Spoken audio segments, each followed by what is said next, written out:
Good morning and welcome to this further evidence session of the Digital Culture, Media and Sport Select Committee into our inquiry into disinformation and fake news. I'm very pleased to welcome Aaron Banks and Andy Wigmore to give evidence to the committee this morning. I think it's worth noting for the record that although we've had a sort of a few ups and downs getting here, you've freely agreed to come and give evidence, unlike some other people who tried to get in this inquiry, and we've not had to summons you. You're here because you accepted the invitation of the committee, and we're grateful for that. I know in your correspondence on Friday, you referenced that you intended to lodge an appeal against the Electoral Commission's decision. I just wanted to check whether, and I think you were expecting to do that today. Yes, it's lodged at 10 a.m. That's fine. Okay. I sure understand under the circumstances, and it's not particularly core to our inquiry anyway, but as it's now really sub judice, we won't be asking you any questions about the Electoral Commission's investigation or your appeals, and that should be properly dealt with separately, so it's not ground we're looking to cover this morning. Can I ask a question? Yes, of course.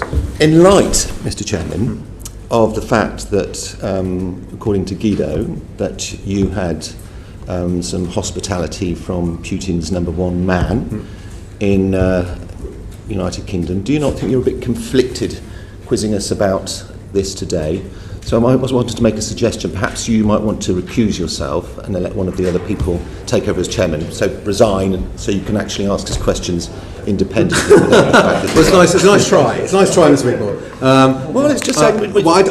You may have better intel than me. I didn't know that Roman Abramovich was Putin's number one man in London, but you may know more than I do. I think it might be number two. But all I can say is, I got invited to the football. I didn't meet the owner, and I wasn't offered Stalin's vodka or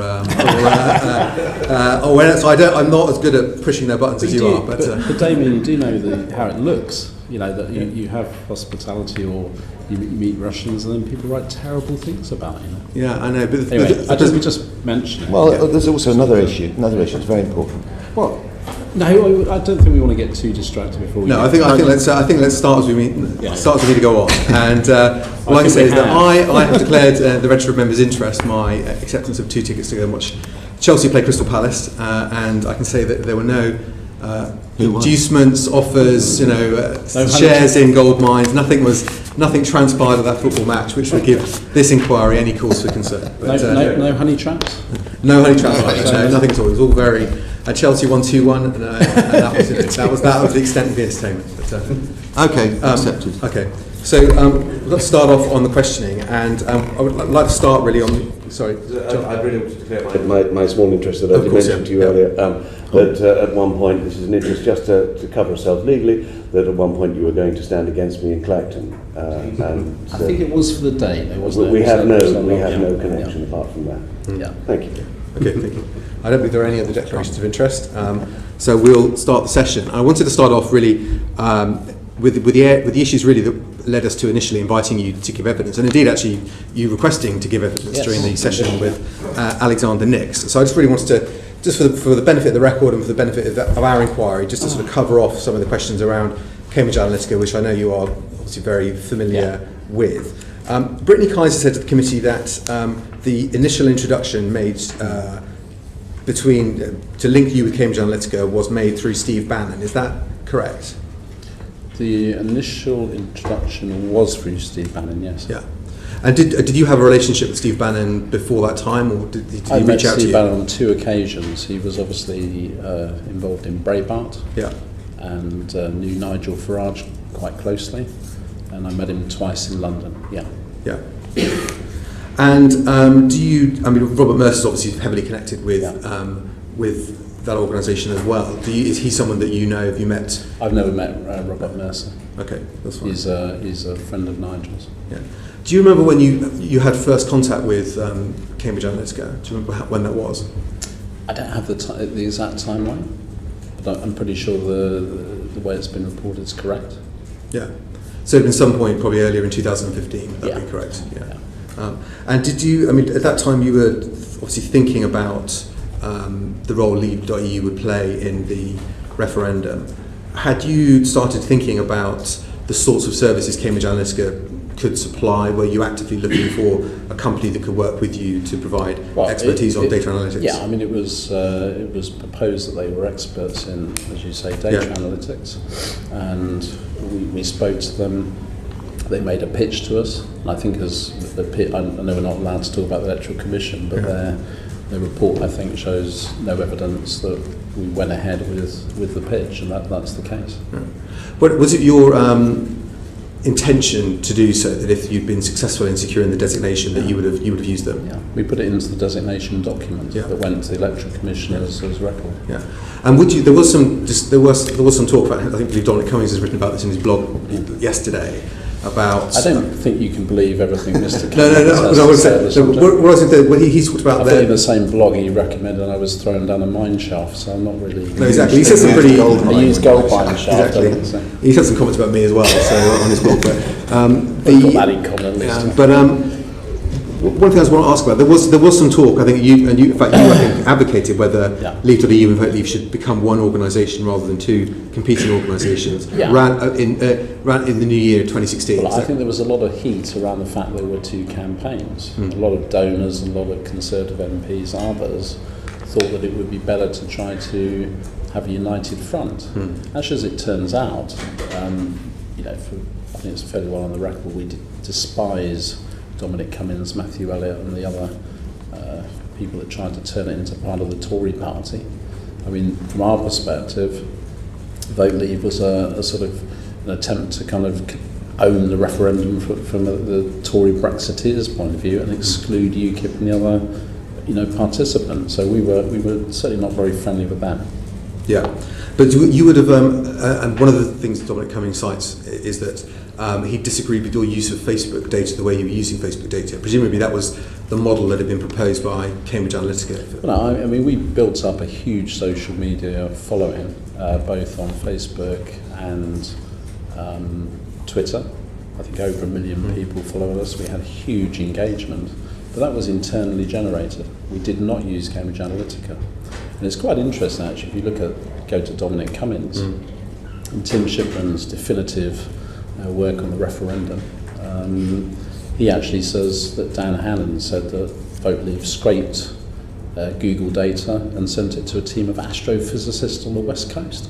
I mean, I think this is just demonstrable nonsense. So I think there's a lot of myth around some of these things, and that's one of my big issues with some of the output of the committee, taking witnesses and the evidence given, and then it turns into almost fact. I mean, you mentioned Brittany Kaiser at the beginning of that. She's now subsequently said that she was sent by Cambridge Analytica to see Julian Assange. She was sent there to give them, I think, cryptocurrency to hand on to WikiLeaks. So what we would maintain is a number of these kind of key, honest whistleblowers that were put in front of the committee as decent, upstanding employees that were going to, change the world by telling the truth. You've got her saying she went to see Julian Assange. You've got Chris Wiley, the other guy, has recently come out and said he's been in receipt of our stolen emails that appeared in the Sunday Times for 3 months, and that this evidence has, been sent to US intelligence and British intelligence. If you see it from our point of view, there's been a whole inquiry into Cambridge Analytica, which has led on to an Electoral Commission investigation, onto an ICO investigation, and it's been conflated from two witnesses that, frankly, the credibility of them are shot to pieces. I mean, Brittany Kaiser held a press conference the day after appearing at this committee to launch her own business called Rest in Peace Data Theft. So you can see it from our point of view. These are not particularly credible witnesses, but they've been, cloaked in a sort of, these were great whistleblowers. The Guardian have written fabulous stories off the back of all this, and in fact, they're all committee-type characters. Well, but that's I'm sorry, but that's I'm just. But you're entitled to your point of view, and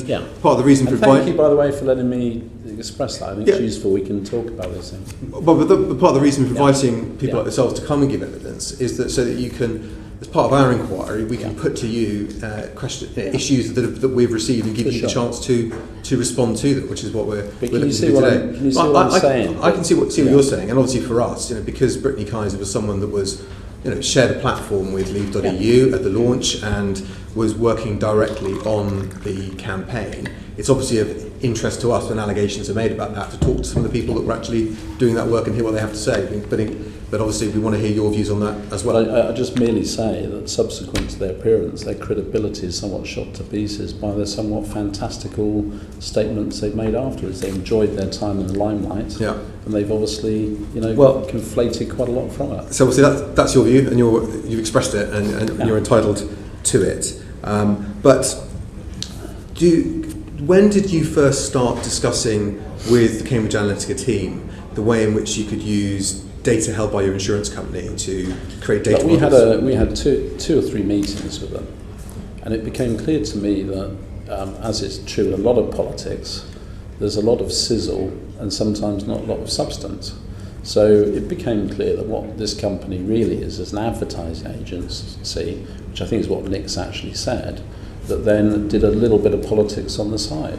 And we became increasingly concerned that their services they were offering were just an advertising agency. It's worth noting that when you market an insurance company, by the way, the insurance company and Cambridge Analytica, we never discussed the same things. We never involved an insurance company in Cambridge Analytica ever.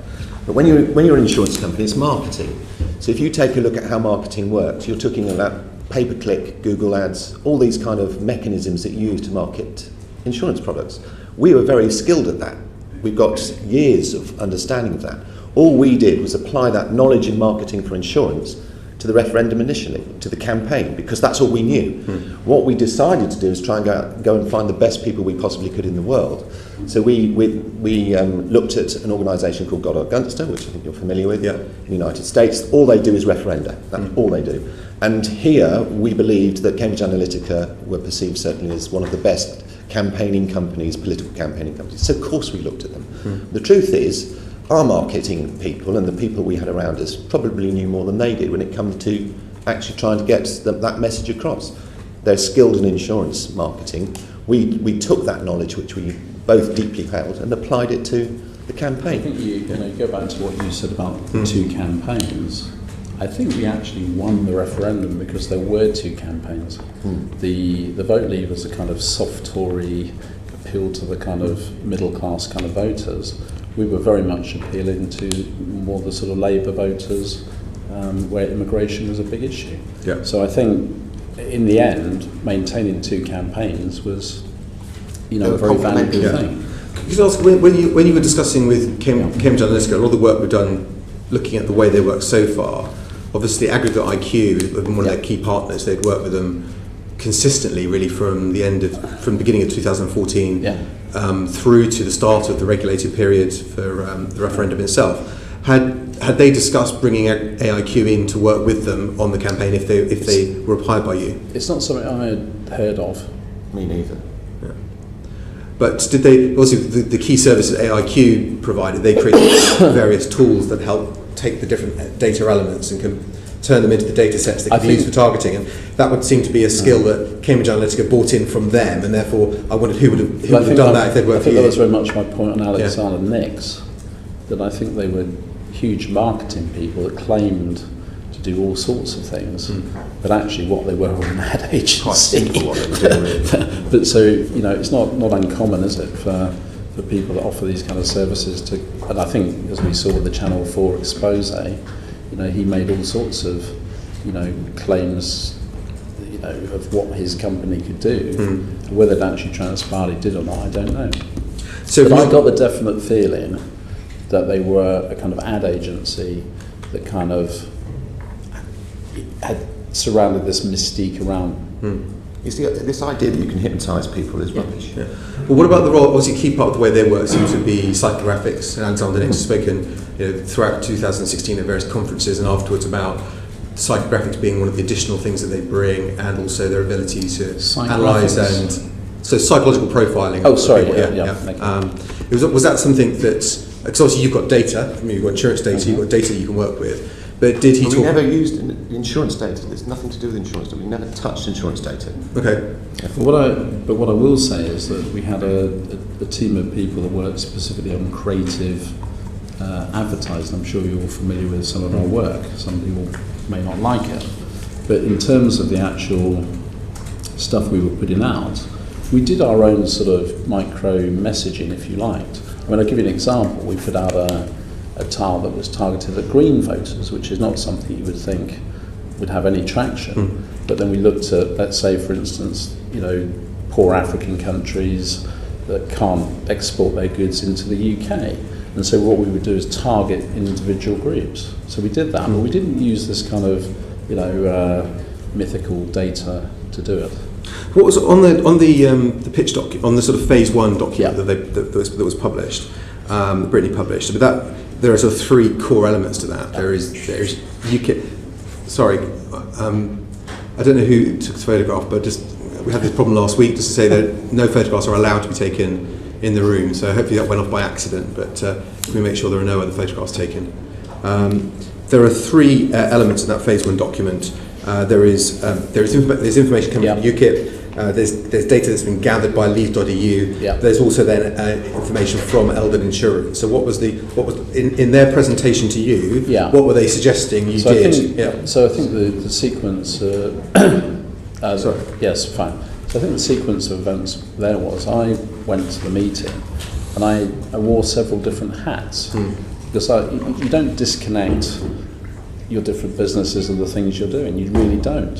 So effectively what happened was when they started talking about how you psychologically profile, how you look for a niche kind of customer, immediately in my head the kind of process, insurance is all about how do you target your product to the person you want to target it to. And so the 3 things that were of interest to me were obviously the referendum campaign, my insurance business, could they offer services that were along those sort of lines, and thirdly, with the UKIP hat on, would it be a useful messaging tool for UKIP? And I see I can see why you would think there would be a conflict, but actually there really isn't. Well, I suppose it's one of the things that, depending on how you manage that situation, there could be a conflict. That's why the question arises. It's important to manage conflicts, and to separate those different roles, because clearly it would be a matter of interest if company insurance data was being used for political targeting. Exactly. But the point I'm making is that we're now sitting around a committee with a lot of hindsight here. I mean, we were just having a casual conversation with this company, and then they almost came back and said, well, these are the 3 areas we can look at. The fact of the matter is, we've got to be very careful that, in examining all this, we don't jump from one conclusion that you had a discussion about it to it happened. Because all 3 of the things you've talked about didn't happen. And it's a bit like even with the gold mine stuff, which I'm sure we're going to come on to. There's a definition between having a meeting with somebody, passing it on to someone, and it not going anywhere. Are we really saying that we can't have a conversation, and then it has to be, this is the whole Guardian thing, that if I meet you for a glass of wine, there must be some dreadful conspiracy. Or if you go to a football match. Or football match, but there's been no actual definitive evidence of anything. Well, that's one shred of evidence. So that's the thing that I find frustrating. Well, that's why I chose my words carefully in asking the question, asking about what they pitched to you, what they proposed, not necessarily asking you to clarify that situation. If you were them, Mr. Chairman, you had an opportunity, and remember the timing of this as well. The referendum hadn't even been called. Everyone was still thinking, is it going to happen? Is Cameron going to come back with a deal?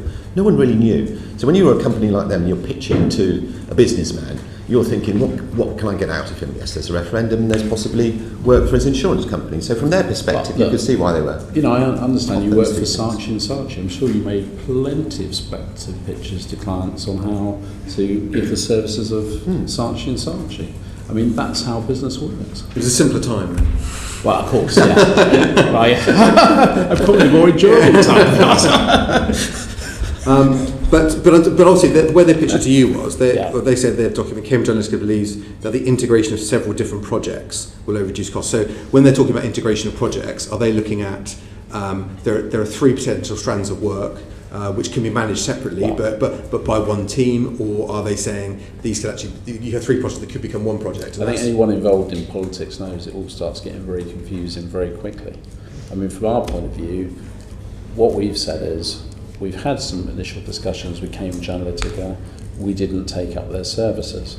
So I'm struggling a bit to the line of questioning because we didn't go ahead with these things. Yeah. Why did you take such great exception to what Alexander Nix said when he first appeared in front of the committee about his relationship to you, to your company, to your I don't. campaign? You know, I feel a bit sorry for him on the second outing, I have to say. But I think. Well, on the first outing, I mean, you were quite. Well, just remind me again of what he said, if you could. Well, I mean, because we asked him about the fact that you'd Andy Wigmore, you'd said that on Twitter that that you'd brought in Cambridge Analytica to work, and what a good what a good decision that had been. Yeah. You talk about it in Bad Boys of Brexit as well, about bringing in hiring Cambridge Analytica. You clarified what you meant by that, but he was when he seemed very keen to distance himself completely from that period. Those, and you seem to take considerable exception to that. Well, I think one thing that is clear is when you're telling the truth, it's much easier to tell it than trying to torture yourself into all sorts of knots. And one of the issues I had with them was at one point the verbal offer they made, to say, well, if you pay us £1 million up front, we'll raise 5 million. And it struck me at that time, that's when really it clicked that it was a bit of a fraud. And I think subsequent conversations and discussions you've had with that show a lot of that as well. I think he himself, did he not say that, he made stuff up, in front of clients and lied, I think he said actually. Did he say he lied? He said he lied, yeah. Well, okay, he lied. But so that, I think, for me, was a strong indication that this was an ad agency that basically was just overplaying its hand. And so that's probably why I was pretty angry with him. But subsequently, I felt a little sorry for him in the second meeting. Okay. Chris Matheson. Thank you, Chair. Gentlemen, good morning. When Cambridge Analytica was pitching to you, did you give Cambridge Analytica any data? The only data that was ever sent to Cambridge Analytica was some UKIP data from them, because they wanted to do an exercise from Cambridge Analytica. And I understand that they did some initial scoping work. They then whacked in a bill for £39,000, I think, for 41,500. How much? 41,500. Inc.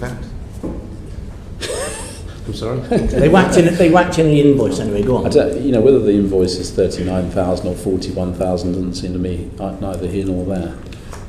It's irrelevant. So, but the point is, they put this invoice in, which UKIP said, no, you're meant to be doing a scoping exercise. I think they approached me to pay it, and I said, not on your life. Did you give UKIP any data? Sorry? Did you give UKIP any data? No, that was UKIP data they sent. Can I? Because obviously, Mr. Banks, you made your name in a sense as through UKIP as being a big UKIP donor. Yeah. That's how you came to public prominence. How do you sort of demarcate your role within UKIP at that time as opposed to your role as it became with Leave.EU? I never had a role in UKIP. Some of them didn't like you very much, did they? I think most of them didn't like it very much. I mean, we wanted to try and professionalise the party. That was something that was going to prove extremely difficult to do. So I had no role within UKIP. But you were a donor to them, yes. Other than being a donor. Yeah. Did you ever talk, sit down and discuss strategy with them? Nigel, we talk strategy all the time. So let me just follow on then. So do politicians not do that? I would hope so. Yeah. I would hope so. With party I mean, sometimes the strategy worked spectacularly, sometimes it didn't really. So let me just, because we've had several explanations over this relationship with Cambridge Analytica. So I think Mr. Banks, you tweeted, well, originally we said on October in the book, we said we've hired Cambridge Analytica, as the chairman just referred to. To clarify that, what had happened was we did put them into the designation document for the Go movement. So I know this gets horrendously complex, but you started off with the No campaign, and then the referendum people changed the name of the referendum Leave to Remain. So the name No.EU had to go. Then it became Leave.EU, and then effectively we teamed up with a number of other campaign groups to put in an application for the Go movement. So when we said we hired Cambridge Analytica, maybe that was, a better choice of words could have been deployed there. the fact was, we didn't hide it. We put it in the designation document and said if we win the designation we will use Cambridge Analytica. Now, did we hire them? Clearly not, because we didn't, pay them or sign a contract. Right. So I would agree that choice of word could have been better. I think you tweeted, Mr. Banks, we Yep. made no secret of using Cambridge Analytica. We created a huge social media, artificial intelligence won it for Leave. That was in January of... I think, Mr. Wigmore, you then told the Observer Cambridge Analytica, were happy to help because Nigel is a good friend of the Mercers, and Mercer introduced them to us. He said, here's this company we think may be useful to you. What they were trying to do in the US and what we were trying to do had massive parallels. Well, I think Mercer and Bannon were obviously very close. We did meet Bannon. We made no secret of that. We never met Mercer. Right. So then we move on to the relationship with Cambridge Analytica was then again. I think this is you, Mr. Wigmore. Cambridge Analytica did no work for us formally, and if they had, it would have been way before you had to report expenditure. I think that's what you were getting at before. We never employed Cambridge Analytica, and they never gave us anything in kind. And then we have Cambridge Analytica provided initial help and guidance to the Leave.EU campaign, which then went on to develop its own artificial intelligence and analysis methodology. The AI machine learning was developed in Bristol by 20 mathematicians and actuaries with input from Cambridge Analytica at the very beginning and then executed by Goddard Gunster. And now we've got to the point where Cambridge Analytica is simply an ad agency. It is. In the words of Who Wants to Be a Millionaire, is that your final answer? Or is it? Can I phone a friend? Very good. So, is this now the definitive version of your? I think. Go on, Andy. Well, I think, to be honest, there's probably a bit of boastfulness. I'm an agent provocateur. My job is to spin. You're familiar with all that, and so I would be guilty of being provocative, an agent provocateur. Slight exaggerating in the message quite often, and I'm guilty of doing that, absolutely. But the truth is, and the reality is, what the mechanics of actually what happened, we put out in a document. It wasn't something that we were trying to hide. You could have read it. Did we use Cambridge Analytica for the pitch? Absolutely. Did they do some work to get to that pitch? Of course they did. They had to, because if we had won, it wouldn't be kind of like right now plan. They had to do a certain amount of planning just in case we won. So there's a lot of that groundwork which had to take place. That's just a reality. Using the agent provocateur, we were a disruptive campaign, and we certainly weren't above leading journalists up the country path, making fun of them. Same with politicians. The same way I refer back to. If you do manage to get Dominic Cummings to the stand, eventually, the idea that there were astrophysicists in California, working in some skunk works, for Vote Leave, scraping Google data, is fantastical. And that's something that Dan Hannan said. So I think, you have to take a slight pinch of salt, because we were running a campaign deliberately aimed at, making fun of people, pushing them in certain directions. We were outsiders. Disruptive. When we started, I think our first lunch was Mr. Pickard there, and he will tell you he hadn't a clue who we were. Nobody had a clue who we were, apart from perhaps that Mr. Banks had given a lot of money to Nigel Farage and UKIP. But to try and get a share of voice and try and create a movement and try and create a noise, you have to do certain things to get attention. And in the context of this inquiry, does that include perhaps using fake news to shake people up? What's fake news? Well, every politician, with great respect, every politician uses the best placed position of a situation to try and create the best environment for someone to write about it. If that's fake news, then that's what we do. But fake news it can come in many forms if you want to examine it like that. I would say, Chris, that Parliament itself is the biggest source of fake news in the entire country. Well, I'd hope I could disagree with you on that one. But straight after this meeting, you'll be at lunch with some Guardian journalist, quaffing a glass of Chablis and spinning it the way you want to spin it. If only that was the case. Did Goddard Gunster with any of the data that had been processed by Goddard Gunster don't do data. How they operate is to work out what is the best way of placing messages in certain places. That's not about data. That's much more about marketing and looking at data, analysing data which you'd have to hand to them. That's how they operate. In the United States, it's very different because of just the way that campaigns work and what you can do with negative advertising, positive advertising, do all of that. I think I want to. I mean, if I look at it from our perspective when we first started the campaign, we look at all of the advantage the Remain campaign had. They outspent us 2-1. They had the civil service working for them. They sent a leaflet to everybody in the country. They got the IMF. They got President Obama. They had the government working. They had every possible advantage to win this referendum. They ran a lousy campaign threatening people. And when we started our campaign, we realised to get a share of the voice, that what we had to do was be slightly alternative, but tease journalists.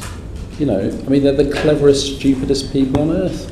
Because actually they're clever, but also they really want to believe some of this stuff.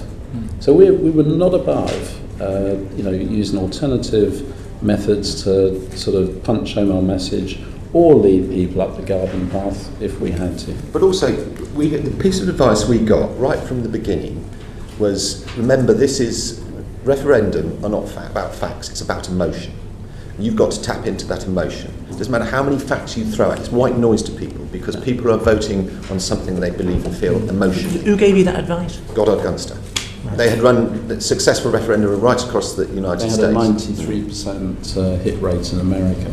If we go back to what I was saying, when you had the emergency austerity budget, everyone will be £4,000 worse off. There'll be 500,000 job losses on the day the referendum starts.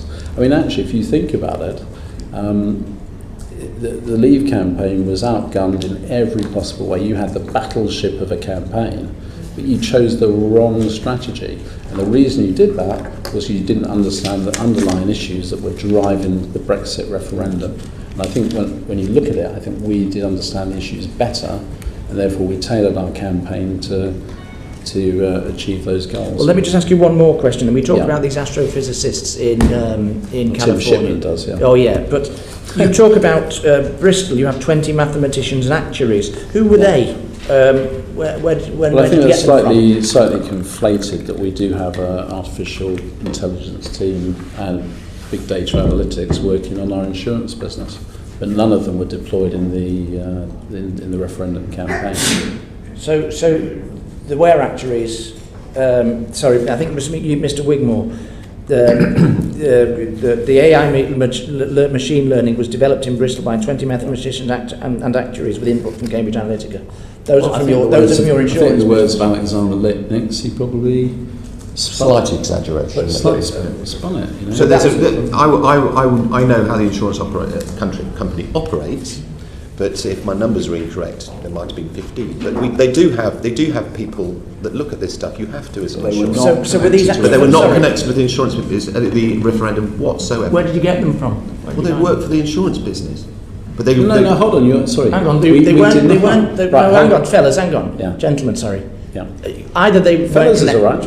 either they were working for the insurance business, or they weren't connected to the insurance company. But you can't have both. I'm just saying that there was not people on artificial intelligence and big data analytics working on the referendum. It was conflated in the same way that Dan Hannon said that they had astrophysicists working on the west coast of California. So were these actuaries employed by the insurance business? They didn't work on the referendum. That's what I don't know how else I can plainly put it. So what Mr. Wigmore said here, we were developed in Bristol by 20 mathematicians and actuaries, isn't actually correct. No. Okay, thank you, Chair. Thank you. Rebecca Powell. Thank you very much. Apologies, Chairman, for coming in late, and gentlemen, thank you for coming to the committee. I wanted to just look at some of your myriad businesses, Mr. Banks. So, for anyone on the outside, this would be, this is a complicated arrangement of business, and you have indeed, I believe, many names as well. I wonder if you might just start off by explaining your role with ICS Risk Solutions. It's a holding company that owns an insurance business. So is it the heart of your finances? I think, by the way, you've got many different I have to say, companies. first of all, I've got international businesses. Yeah. I do have quite a complex business structure. And I know that's difficult for some MPs to perhaps, grasp the complexity of, a financial group of companies and how it interacts. But the facts of the matter are, it's quite a big insurance business. It employs over 1,000 people. You're talking about Go Skippy. No, hold on.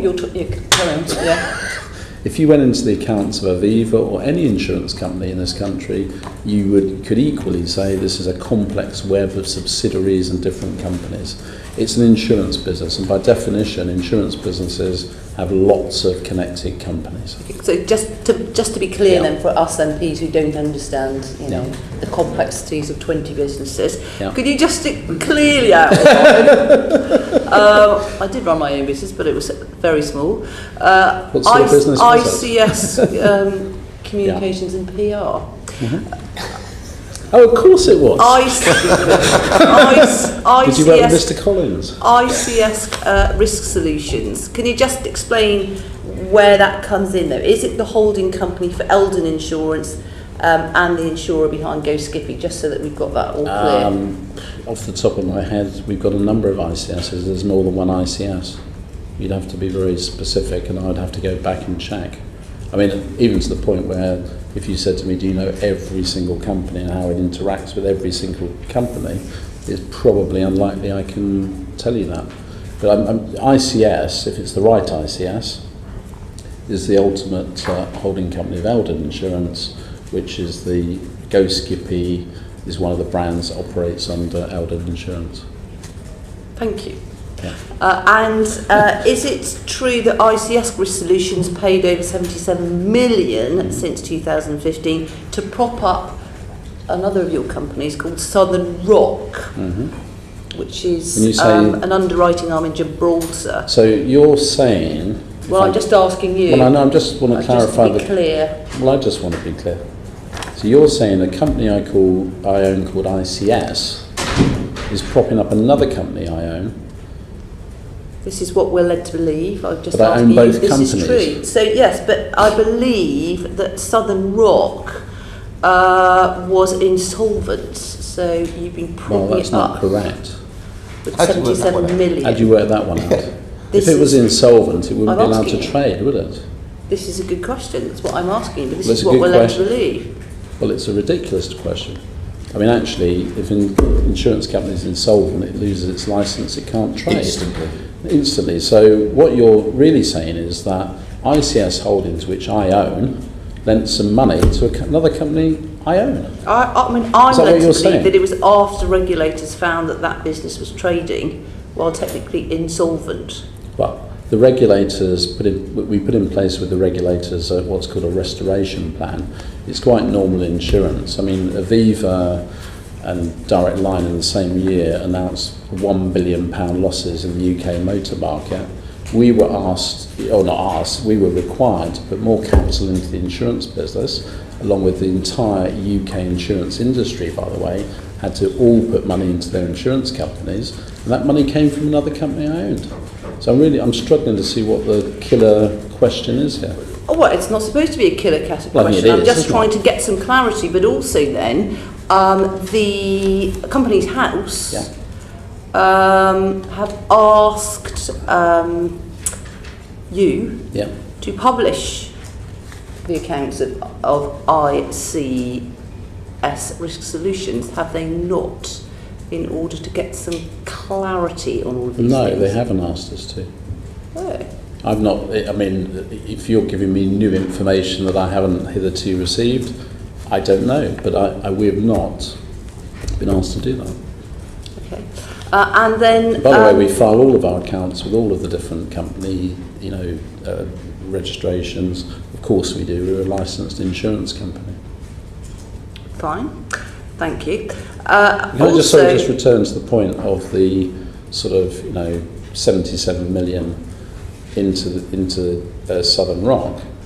It was money that went from one company I own to another company I own. So if you look at someone like Aviva, you look at someone like Direct Line, they would have had a subsidiary that trades, and because of widespread losses in the UK motor market, virtually every UK insurance company had to put more capital into their insurance companies. Just to So clarify, I'm struggling. just to clarify, just Yeah. for the reasons, so the answer to the question seems to be there was Yeah. a payment from the balance sheet of one company to the Yeah. other, yeah. Yeah. And for that amount of money, is that Correct. yeah, Yeah. fine. No, I think you obviously going to suggest where did the £77 million come from. So I'll answer that for you before you get to the question. If Yeah. that is the question, yeah. Well, you tell me. I'm assuming it came from ICS Risk Or from Solutions, Russia. but maybe it came from somewhere else. We'll get to that in a minute. Siberian gold mines. We haven't got to Russia No. yet. So effectively, the deal that was done. In fact, when you mentioned it went from one balance sheet to another, in fact, the deal was that the insurance broker at the end of that transaction, Eldon, actually sold some of its forward income on the sale of policies back to the insurance company. So there wasn't £77 million of cash that just went bosh into a bucket. It was a structured deal over 4 years where the income was paid in, month by month in accordance with the deal we did with the regulator. So there was no lump sum payment of £77 million going in. Can we just move on to a company called Rock Services Limited? Yeah. Can you just explain what that involvement is and where that comes from? Rock Services is a UK... Rock Services is a UK company which provides a treasury facility around the group. It does what? It provides a Treasury service to various different funding things. to people. This is where a lot of misunderstanding has come in. For instance, The Guardian gloriously wrote an article saying that we had a turnover of 21 million and administrative expenses of 19.8 million. Well, actually, that was the payroll. So it actually settles group-wide all of the salaries every month. It pays reinsurers, it pays a whole host of suppliers. It's a kind of service company that does sort of settles bills, if you like. Okay, and did it settle bills or give money or loans to Better for the Country Limited, which I believe is another of your companies? Yeah, this is disclosed in the Electoral Commission filing. So, when Better for the Country, we lent money across to it, the Rock Services I lent the money to the company, but the money was delivered by Rock Services. So, but Rock Services weren't identified as a loan provider on Leave.EU's return to the Electoral Commission because you chose to do it through Better for the Country. I think you may have missed the Chairman's opening comments, because we obviously don't approve of the Electoral Commission interpretation of all of this, and at 9 o'clock today we filed an appeal in the courts against all of the findings of the Electoral Commission. So we're straying into territory that's... Back you on here at the very beginning, because of the appeal that's been lodged, those matters really are considered sub judice, so we're not going to pursue questions on that area. Okay. So, and can you just explain to me why am I allowed to ask this then? Because of the court, why did you transfer money from Rock Services to Better for the Country, or we're not able to go into those?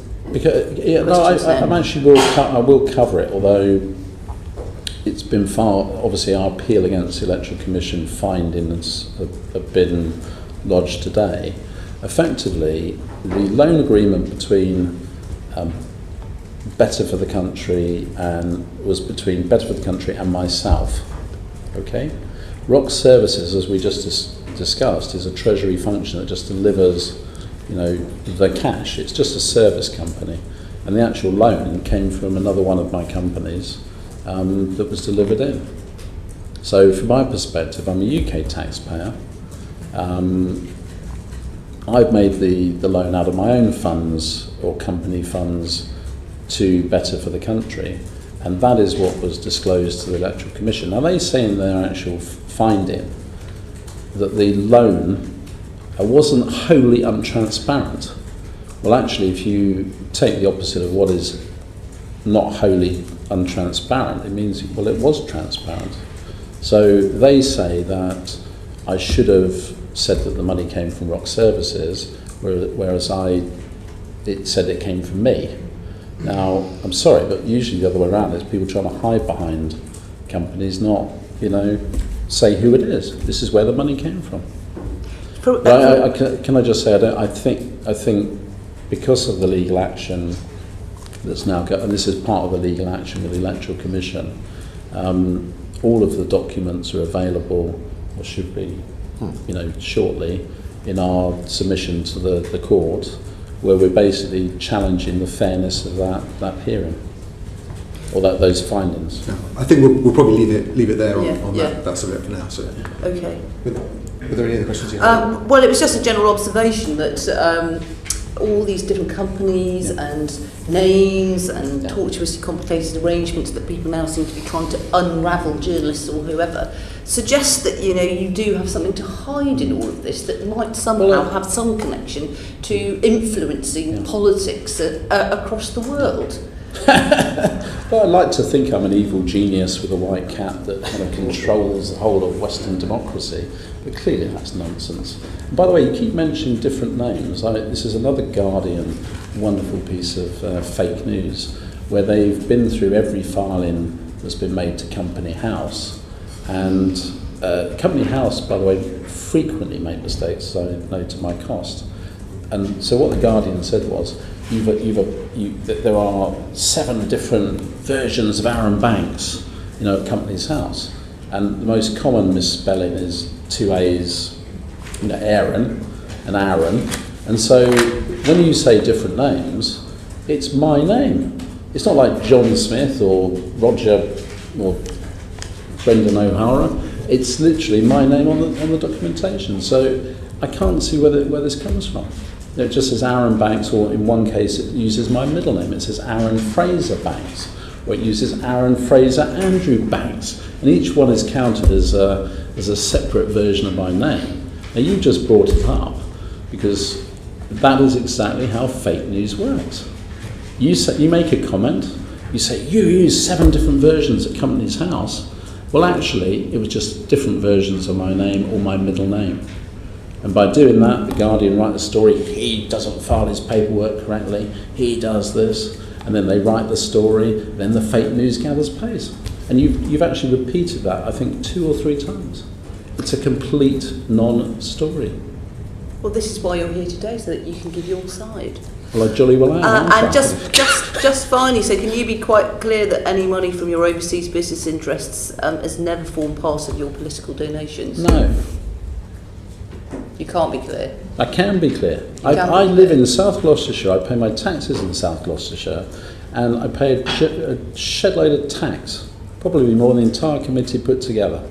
Okay, I'm not going to be lectured about my business interests, and I structure everything legally. If you don't like the tax law pertaining to this country, get out there and change it. I would support that in many ways. You can change the tax for Google, change it for Starbucks, change it for all these different structures. But don't lecture me about offshore tax structures and complexities. You set the law. You make the law. And are you quite clear about what sources of finance are permitted in order to donate to political parties or campaigns? I'm crystal clear. So we won't find anything untoward. No. And I'm frankly sick and tired of this. The reason I went into the referendum was because I have a different version of what the future of this country is. I respect your right to disagree with that. I know that you're all Remainers, I think. All Remainers? Hands up? Yeah, I think so. You've got a vested interest in trying to discredit the Brexit campaign. I look at the fact that you haven't called any witnesses from the Remain campaign to hammer them. I sit here, we've got George Osborne, who's editor of the Daily, the Evening Standard. If you didn't have lunch with or go to the hospitality of Putin's first man in Russia, he's certainly working for Putin's second man. This is the guy that ran the campaign. So I'm just. But I think just with this inquiry, what we've been looking at is the role, the role of data targeting. Yeah. And if we had, and people made allegations about Leave.EU and Vote Leave as a consequence of the work we were doing at Cambridge Analytica. I don't want to be rude. And that's why now if similar allegations have been made about Britain Strong in Europe or Conservatives in, then we would be equally asking them the same questions. But the guy leading the Remain campaign is working for a Putin oligarch in London. If you can't see that there's some double standards being applied here, I don't know. Ian Lucas. Mr. Banks, Yeah. before July 2011, was Southern Rock investigated by the Gibraltar Financial Right, Services I'm now Committee? not going to answer any more questions on the insurance business. I've covered it with, is it Rebecca? If you want to you can read what you like from that, but I've given the explanation to a pretty full, list of questions. I just want to know, is that the case? Why don't I've you given answer you the an question? answer. You're not giving me an answer. You're avoiding. I've you're answered. You're not answering a straight question. I answered the questions of my financial affairs. I'm not going to answer any more questions. So are you going to answer any questions about your financial affairs? I just have, in full. I'm asking you another question about your financial affairs. Well, you Will can please- ask away. I'm not going to answer any more questions. I just want to be clear. What relevance has this got what to is do the with relevance? fake Sorry, news? I'm speaking to Mr. Banks. I don't Mr. care, I'm Whitmore. speaking as well. What relevance has this got to do with the referendum and fake news? Well, perhaps if you... Yeah. What relevance has it got to do with it? Order. Sorry, we just bring the session to order. I don't propose that we keep going over ground that's already been answered. I think this specific point that Mr. Lucas has raised wasn't covered before. I'm grateful if you could answer that, even if it's just yes or no, and then we can move on. I've said I'm not going to answer it. And I've Okay, said I've look, answered I'm all going to my ask the financial question. I'm affairs. going to ask the question. But I say I'm to going to ask the next question. Well, hold on a second. Okay. I'm going to ask the next question. And What the next has this question got is... to Sorry, do sorry, with we're the not- The referendum Gibraltar fake Financial news? Services Committee discovered that the company had been trading while technically insolvent for 3 years. Is that I'm correct? sorry, that's just not correct. It's not correct. No, that's not how insurance companies work. So, Okay. so you I'll give deny you- no, you I'll give deny you- that the Gibraltar Right, okay, I'll give you.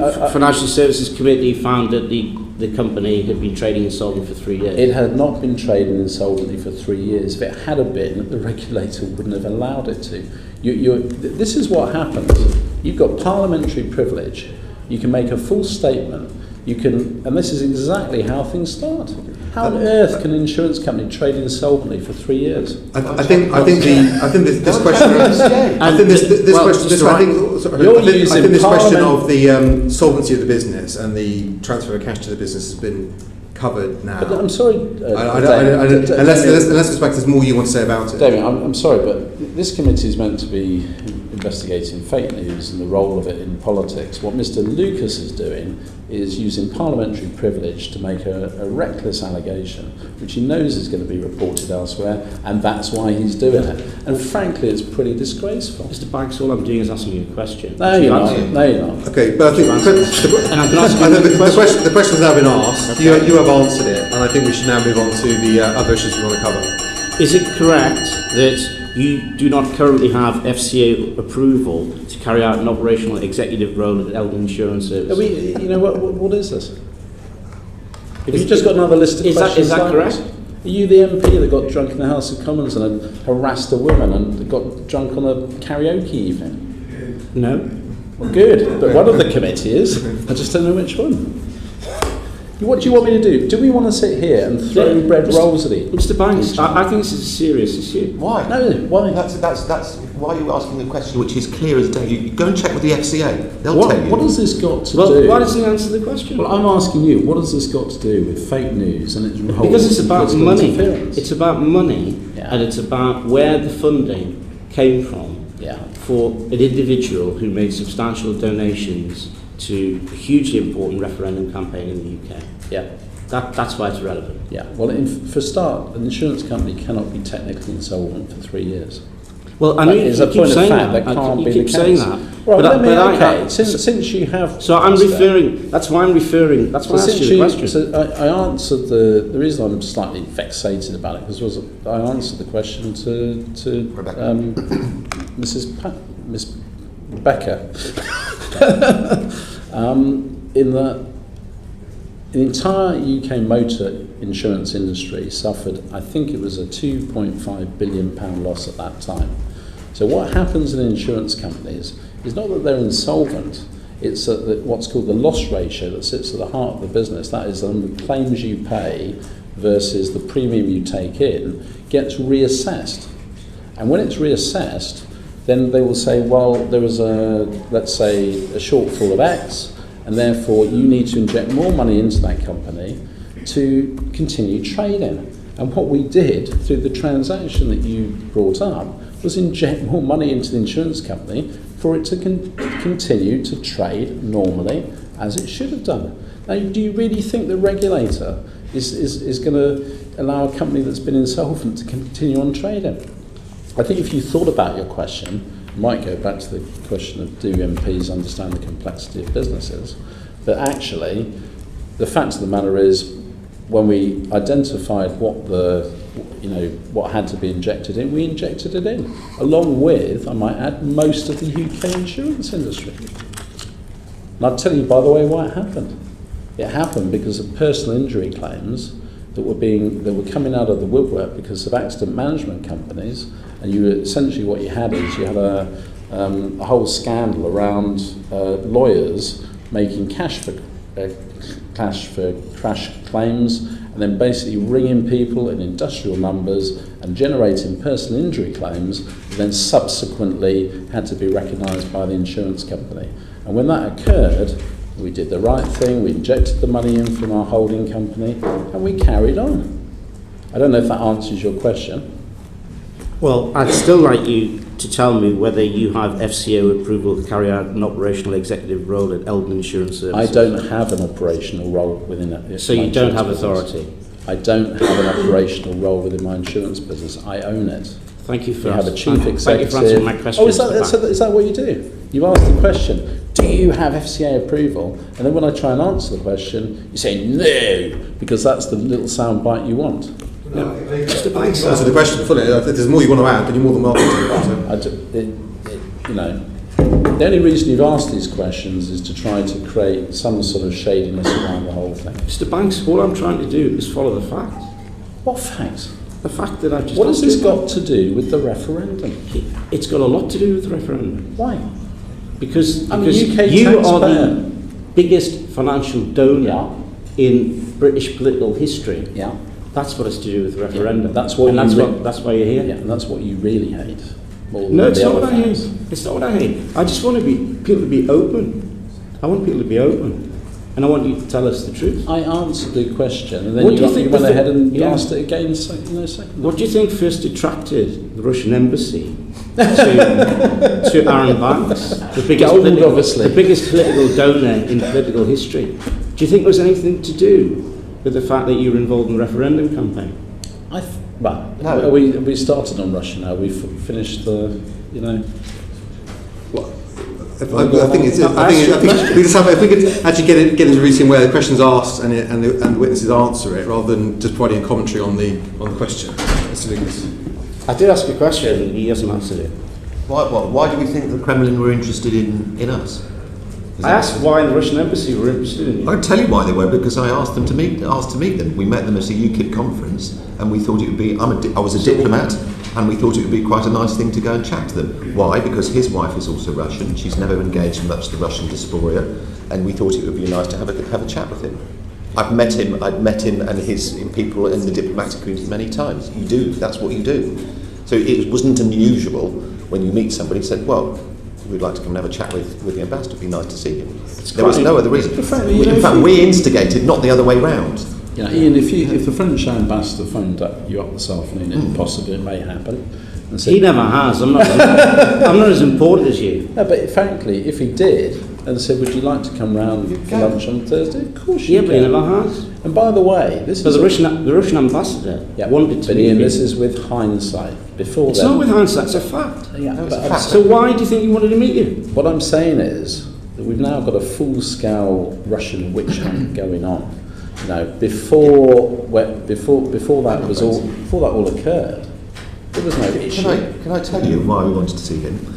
I'm a diplomat for a small country called Belize. We had a couple of issues in relation to bananas and sugars. No, from bananas and sugars. And the initial conversation I had with this gentleman at the UKIP conference was I was trying to find investors to look at perhaps buying a banana farm which had got into trouble because there was a King designate person that owned it, and as a consequence Belize couldn't sell its bananas to the places like the United States or the United Kingdom. It needed someone to buy them. And so one of the conversations we had was about that. So it was a myriad of things that we wanted to talk to. It wasn't anything to do with politics. I don't want to interrupt Danny, but Ian is correct. So, Mr. Wigmore, can I ask you a question? You mentioned about Belize. Yeah. Have you ever taken any visitors into British military bases in Belize? No. Never? No. Thank you. Well, can I tell you why that is? Because BATSUB, which is the British Army Training Support Unit, only came back a few years ago. It was out of the jurisdiction for about 10 years. And if it wasn't for the wonderful ambassador there, a guy called Peter Hughes, and the ambassador previously, who lobbied Parliament to bring in BATSUB as the training support unit back into Belize, I've never been to the training centre in Belize, where the British Army are now, never. I think it's important to remember as well, Andy was the Trade Ministry Minister for Belize in London. My job was to go and sell the country and try and get foreign direct investment into my tiny country. But I do think Ian's correct in the sense that if we hadn't been involved in Brexit, we wouldn't have obviously been invited for lunch. Perhaps. Do you want me to go to the Cambridge Analytica and UKIP? Yes, I do. Just one question I wanted to ask on that. I think it's been shown that Nigel Farage met the Russian ambassador in May 2013. In the European Parliament? I just wanted to ask whether either of you were present at that meeting. He only ever meets ambassadors in the European Parliament. He's very sensitive and careful about things like that. That's fine. He would never meet them socially. Okay, thank you. Yeah. Can you describe the work that Cambridge Analytica did for UKIP? I did earlier. I'm not going to answer questions a second time. No, but UKIP, you didn't really know anything. I mean, the bottom line is UKIP data was sent to Cambridge Analytica. I think we sparred over the invoice. I've given the answer. So it was some kind of assessment, did you say? Or? Well, they took the data and they wanted to do a sort of pilot on that. And then, as I said, the pilot ended up in an invoice of, I think, whatever the number was, £41,500. UKIP decided that the work wasn't worth a single penny, or there wasn't really any work, and they didn't pay it. Did you make a donation to UKIP of £42,000? And then they didn't use it on, which was a source of some irritation for myself. They didn't use it to actually settle the invoice, they just kept it. So, the purpose of the donations, Yes. So you gave the invoice specifically to UKIP to pay the bill from Cambridge Analytica, but they didn't do that? Correct. Was that your decision or was it their decision? That was UKIP's decision. I think they were short of funds and decided it was better to be used elsewhere. So you don't know why UKIP didn't pay the bill? I just don't think they wanted to. They said the work wasn't of any use. When did you first hear about aggregate IQ? I think we covered this earlier on. I'm not really familiar with aggregate IQ. You're not familiar with them? No. Were you aware of them when you were discussing matters with Cambridge Analytica when you were talking about? No, I think the first time I heard it was in actually watching one of your committees. So We're not familiar with that AIQ. We thought we were dealing with Cambridge Analytica. I didn't have any... Because what's interesting with AIQ is that they not only had a relationship with Cambridge Analytica, but they subsequently came to have a relationship with Vote Leave and concerning data. Yeah. So it's interesting that Cambridge Analytica and Leave.EU, which was connected, as we know, to AIQ, both had a relationship with Vote Leave. Well, I think you're going to have to drag Dominic Cummings in chains to ask that question. I mean, we didn't deal with AIQ. Yeah. But so you don't know why AIQ is so special? Well, I don't think it is. I think it's an ad agent. I think Vote Leave used it to place Facebook adverts and... Yeah, it seems to be to do with data and their ability. Well, that's what we're trying to find out, which is why I'm asking you about it. And I appreciate that you may not know, and that's kind of the gist of what you're saying. Can I just ask you a question also about when you mentioned, I think it was Mr. Wigmore said earlier that you said you wanted to bring the skills of the insurance industry to the campaign. My skills. I'm a good marketeer. So So in terms of marketing, I mean, how did you do that? Did you, and you made clear earlier that you didn't use the same employees. No, did you use different people to do the same type of work, or can you just explain that? The question that when you've got two parts of the referendum, you've got the kind of short period, and then you've got the kind of the run up to the whole when the spending limits were kind of they don't kick in. You've got to notify it, but it's open season effectively. That's the right description. So within our office, we had an office set up that was for Leave.EU. It was a call centre, and we were getting a tremendous number of phone calls from obviously the website, from Twitter, from Facebook, and from the whole thing. And as part of that, what we had was a creative department that basically created Facebook tiles and Twitter. And one of the reasons we were so successful, as you'll appreciate in politics, we were able to create some of the stuff that was in real time and was topical quicker than anybody else. So effectively what we would do is take something that was being talked about and turn it into relevant material. And I think that's much more relevant to how you get traction on social media. We had one video that had 14 million views. If I look through the campaign sort of statistics, we got more traction than Labour, Conservative, Liberal social media put together. So you look at our top 10 videos, the top one was over 10 million, and then there were a whole sequence of videos that got even bigger traction. This kind of idea that behind it lies, I can understand why you can't get to the truth. It is quite confusing.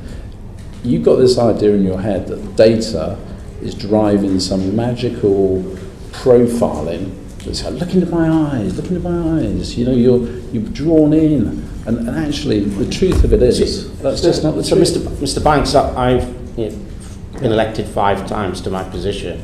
I've seen, since 2001, I've seen the political world transformed by the advent of social media. And in particular, in 2015 and 2017, the social media had a massive impact on both general elections at the time. So I'm not kind of, and I was a skeptic. Yeah. In 2015, I didn't use social media very much, and as a result, it had a negative impact on me. So I used it in 2017. Yeah. I think it's important, and I think it's very valuable. And why I'm asking you about it is because you said right at the outset that you were using social media in the Leave.EU, which is entirely legitimate and entirely appropriate. Mm-hmm. But what I want to know is in what way we're using it. You've explained that partially. Yeah.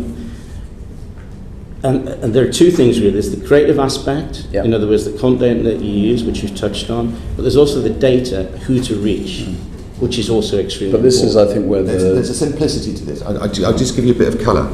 I sat on a select committee and gave evidence to the Transport Select Committee about how claims management companies marketed and abused data. I was involved in the Compensation Act 2006, was trying to control and regulate claims management businesses. What they were brilliant at was how they used the internet, Google ads, click ads, all the rest of it, and to market their products. So when you take knowledge like that, it's not difficult to understand if in our instance, what we needed to do to try and create ads and all the rest of it. So the knowledge of marketing and the knowledge of social media is quite mature. So did you use staff who previously worked in the insurance business in Leave.EU? So where did these people come from? We created a team of people as you would do in a business. We just put people together. So they have the skills already? Well, no, I think if you take, how does social media get traction? That's what you've got to really consider. You're sort of saying, how did the message get out to all these people? It must have been data. But my experience of the social media is it's a firestorm that just, like a brush fire, it blows over the thing. Now our skill was creating bushfires and then putting a big fan on and making the fan blow. And so actually we were prepared to, and if you could criticise us for anything, and I'm sure you would, we picked subjects and topics that we knew would fly. So when we first started when we sat back and said, well, we're going to create this campaign, how do we make it fly? you know, and actually what was absolutely clear was you had to figure out what the pressure points were that made things fly. And that's what we did. Unfortunately, and I know you may bring this up, when you take a look at what President Trump did, he was in a similar situation. No one paid any attention to him. He knew he was going to have a huge battle against the mainstream media. How was he going to get attention? And so the more outrageous he was, the more attention he got, the more attention he got, the more outrageous he was. That's how he operated. And there was a similarity in that. I don't absolutely apologise for it, because that was the only way we were going to try and infiltrate the mainstream media and the political parties to try and be all of those things. There's been a lot talked about it, but the truth is that right at the very beginning, and we did some polls on what were the big issues, it all came back to one thing. It was open door mass immigration, then it was the health service, then quality it was education, quality of life, proper, you know, could you get on the it was basically this kind of discontent around these sorts of issues. So we took a decision at the beginning of the campaign that if we were still talking about the economy in the last week of the campaign, the Remain, group would win, and we had to keep on topic, if you like. And so that is why, in the end, 2 campaigns were quite effective, because you had Boris and Gove talking to people about sovereignty, talking about, which was all very important to us as well, but the immigration issue was the one that kind of set the wildfires burning. And why we fell out is because the Vote Leave team did not want to go down that road. They wanted to airbrush Farage out and the immigration bits out, because they thought it would turn people off. We thought differently, because our polling said this was an emotive issue that people wanted to hear about. I can actually say as well, if you look at why did we actually get into business in the first place, it was because Nigel and UKIP were terrified, well not terrified, but they were worried that Vote Leave, they were waiting for David Cameron to come back and do the renegotiation. It was yes Prime Minister, no Prime Minister, and that if the campaign didn't start much earlier, we would be in an awful lot of trouble. So what we were given the job of was effectively, pushing Vote Leave to get their campaign started. They hate us for it because we terrorise them. At Elliott and Cummings and all those people. And so in the end, you ended up with 2 campaigns, one that was pushing the other, as hard as it damn well could. And so the truth of it is that immigration was our kind of thing that we were going to stick to. And despite a lot of abuse, a lot of people said that our message or campaign was chaotic and disorganised. We ruthlessly stuck to message. Did you believe what you were saying on immigration? Of course. And if you go back to why have we had Trump, why have we had Brexit, I think you've had open door mass immigration, which has undoubtedly affected communities. My belief is there should have been moderated, normal immigration at the long run range of 50 to 75,000 a year. But it's not totally political that successive Labour governments and Conservatives just didn't care. And Labour didn't care because it was voters for them, and the Tories didn't care because it was cheap labour for them. So in the end, both political parties came to a complete consensus on immigration, and the fact is, Brexit occurred, and a lot of people didn't see it coming because they didn't sense the anger that was underneath. We, I think, understood the anger. Did we at some times go a little bit over the top? Probably. But actually remember, we were given the job of keeping, Nigel and UKIP, in the game, because Vote Leave were going to try and Toryize the entire thing, and it came back to the political, dynamic that's been playing out for the last, 15 years with UKIP and the Tories, and then Labour came into it latterly because actually more Labour voters started to swing towards UKIP over immigration. So to think it was a chaotic campaign would be wrong. It was ruthlessly executed in a business-like way, and we stayed on message. Thank you. Jo Stevens. Thank you, Chair. Mr Banks, I just wanted to go back to the insurance data, and correct me if I'm wrong, you've been very categoric that no insurance data from either Eldon or Go Skippy was used by Leave.EU during either the pre-regulated spending period or during the regulated spending period. That's correct? Correct. Yeah. How about data from leads from insurance comparison websites that were received? Absolutely not. And in fact, we've been through this in that our insurance businesses are separately run. And they have separate compliances around them and separate boards of directors. So this idea that you could just sort of, toss it around, there's a whole set of team of people work just on compliance. We categorically denied it. Okay. And by the way, no one has produced one shred of evidence to say that this happened. And this is part of my issue with the committee, that questions get raised and then it turns into some sort of fact. And in fact, if we go to that very question, there was a big article by Carol Cadwallader. I'll sort of... Hi, Carol. Oh, Carol! Perhaps we could go back to my questions. No, but no. So, I'm just answering so the question. Yeah, you have answered the So question. I haven't answered the question. There was a big article by Carol that basically accused us of using price comparison website information. And what Carol did was actually say, oh, we hold your data. Or sorry, her data is on, got it because you did an information request. We quote on 35 million people a year. So in other words, if Mr. Collins, you submitted your details to any comparison website, we would have quoted on you. We would have quoted on you, everybody. So the fact is, she wrote a completely fallacious argument, saying that, money's supermarket. But actually, but it was completely untrue. She was saying, well, there it is. You've got my data, so therefore you must have used her. Okay, so I just want to read out to you evidence that we heard in committee from Brittany Kaiser. I just want your response to it. She says, and I quote, "I visited the Eldon Insurance and Leave.EU headquarters, which was in the same building with the same staff. When a senior data scientist and myself spent time with their phone bank, I was told by the people using the phone bank that the individuals they were calling were from the insurance database." A flat lie. Okay. But then again, I would refer you back to my initial comments that Brittany Kaiser also said to the committee that we had sent data to Mississippi, which I think we're going to try and get on to later. And that's not true either. And in fact, we had only ever met anyone from Mississippi after the referendum. Okay, thank you. So I've asked you questions about data going from you're saying insurance to Leave.EU. Can I ask you questions about any data going in the opposite direction? So was any data gathered by Leave.EU or UKIP and shared with your insurance companies? I don't believe so, no. You don't believe so? Have you ever checked?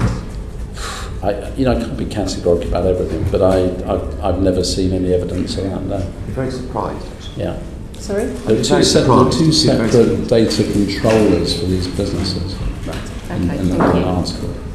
Can I just, I wanted to return to Brittany Kaiser for a second, because she's been quoted from the committee with the Mississippi data.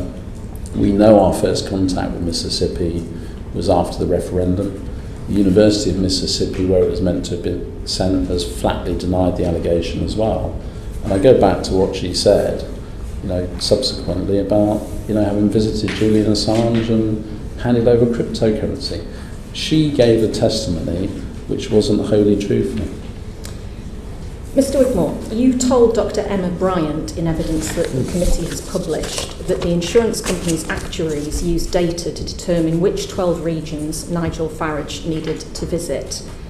Was the work of those actuaries, from what you've described, accounted for in the spending return? I was wrong. That was I apologise because that was completely misinterpreted and that was incorrect. What we did... Wrong or misinterpreted? Both, actually. Both. It was wrong. What we did, how you find places and clusters to market to, the actuaries didn't sit down and do it for us. It's that knowledge. We took that knowledge and then applied that. We didn't actually have someone physically sitting down and doing that for us, particularly on the referendum. We knew how to target marketing-wise, and we just borrowed the same principles they would have used for marketing insurance to market for the referendum. So that's what it was. Originally, Jerry Gunster, his original strategy was to do what he called targeted marketing of, or I think he used the word marketing, of which areas would be most effective. And that's why Farage was sent out to various places where he would have most impact. can you see why there is a question mark over work that was done before the regulated spending period using information or, for example, the work that Cambridge Analytica did during the regulated spending period, because you'd seen that work, you could use it, why there are concerns about that? I think it's a fair question, but that is part of that. I'm not wishing to sidestep it, but one of the sections in the appeal to the Electoral Commission today is in fact about Jerry Gunster and that issue. Okay. Can I go back to Eldon and Go Skippy? I think, Mr Wigmore, you have said in interviews that the large donation that you made, Mr Banks, the source of that income was the sale of New Law, a law firm that you were involved in. I wasn't involved in New Law. Mr. Banks, what would I know about where he came from? It was a suggestion. I said, well, he did sell a law firm. It was kind of one of those random. So they were questioning whether or not he had the money. Well, I think one of the things I would say on that is that there's been a number of reports, I think, by Open Democracy. You question the source of my wealth.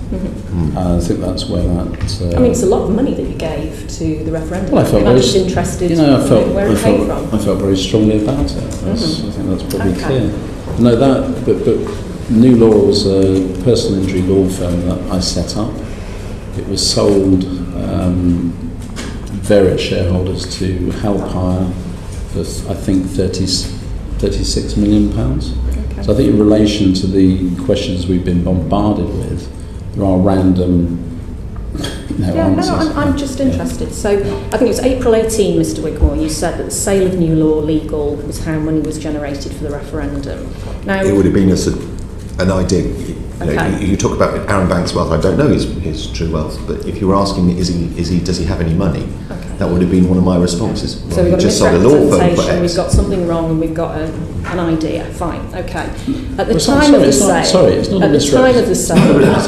Mr Banks, you weren't a shareholder or a director, were you? It's not a misrepresentation. I was the founder of New Law, and it was I wasn't talking about that. I was talking about Mr Wigmore's previous answer to me. So, at the time of the sale, Mr Banks, you weren't a shareholder or a director, were you, in New Law Legal? I'd sold some of the shares I owned before the big sale. Okay. So, can I ask through what vehicle you were paid then? In the UK, and I paid my tax on it. But which vehicle? Which myself. Company? No, which company was it paid to you through? It was paid to myself. Directly? Yeah, I was a shareholder of New Law, and I received a cheque for it. But you weren't at the time of sale? You weren't at the time of sale? No. There was a sale of the company ultimately to a company called Help Hire. By that stage, I wasn't a shareholder in the business. Right. And I had sold my shares prior to that, so I was one of the founding shareholders of the business, along with John Gannon, Helen Molyneux, and another person. We were all business partners in it, and I had sold my shares in it. Okay. Why did you sell them?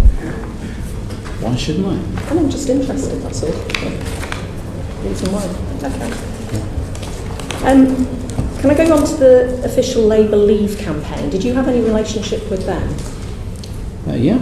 What was the nature of that relationship? I think that one's a little... Well, we didn't have an official. What happened, they fell out with Vote Leave, and they were going to come over to join the Grassroots Out movement. So Kate Hoey jumped ship. Brendan, what's his surname? Brendan Chilton, yeah, he jumped ship. John Mills did and he didn't. So they still had Giselle Stewart, I think, and a couple of others. So Vote Leave kind of still owned the Labour Leave issue, but the individuals, because these individuals actually wanted to work with, they recognised what impact Nigel might have in the Labour heartlands and areas. They were quite happy to work with Nigel and the Grassroots Out movement and anything else that we were doing. So that was the relationship. Officially, they were very much Vote Leave's gang. Okay. Did Rock Services loan any staff to the campaign? Not Rock Services, but I think Leave.EU in London. What happened was, I think it was John Mills was chairman of Grassroots. He was chairman of Labour. He was in chairman of Vote Leave. And effectively, Kate Hoey fell out with Vote Leave, and then the Labour people working within the Vote Leave offices, which was essentially a pretty Tory sort of operation, didn't get on particularly well with them, and we gave them an office opposite us in Millbank. Okay, and I've just got a couple of questions on Eldon again. How successful was Eldon Insurance as an insurance company? Is successful, yeah. Is successful? Yeah, we've got about 500,000 customers, 1,000 staff. We employ 300 in Bristol, 400 in Durban in South Africa, and 300 in Newcastle. Right.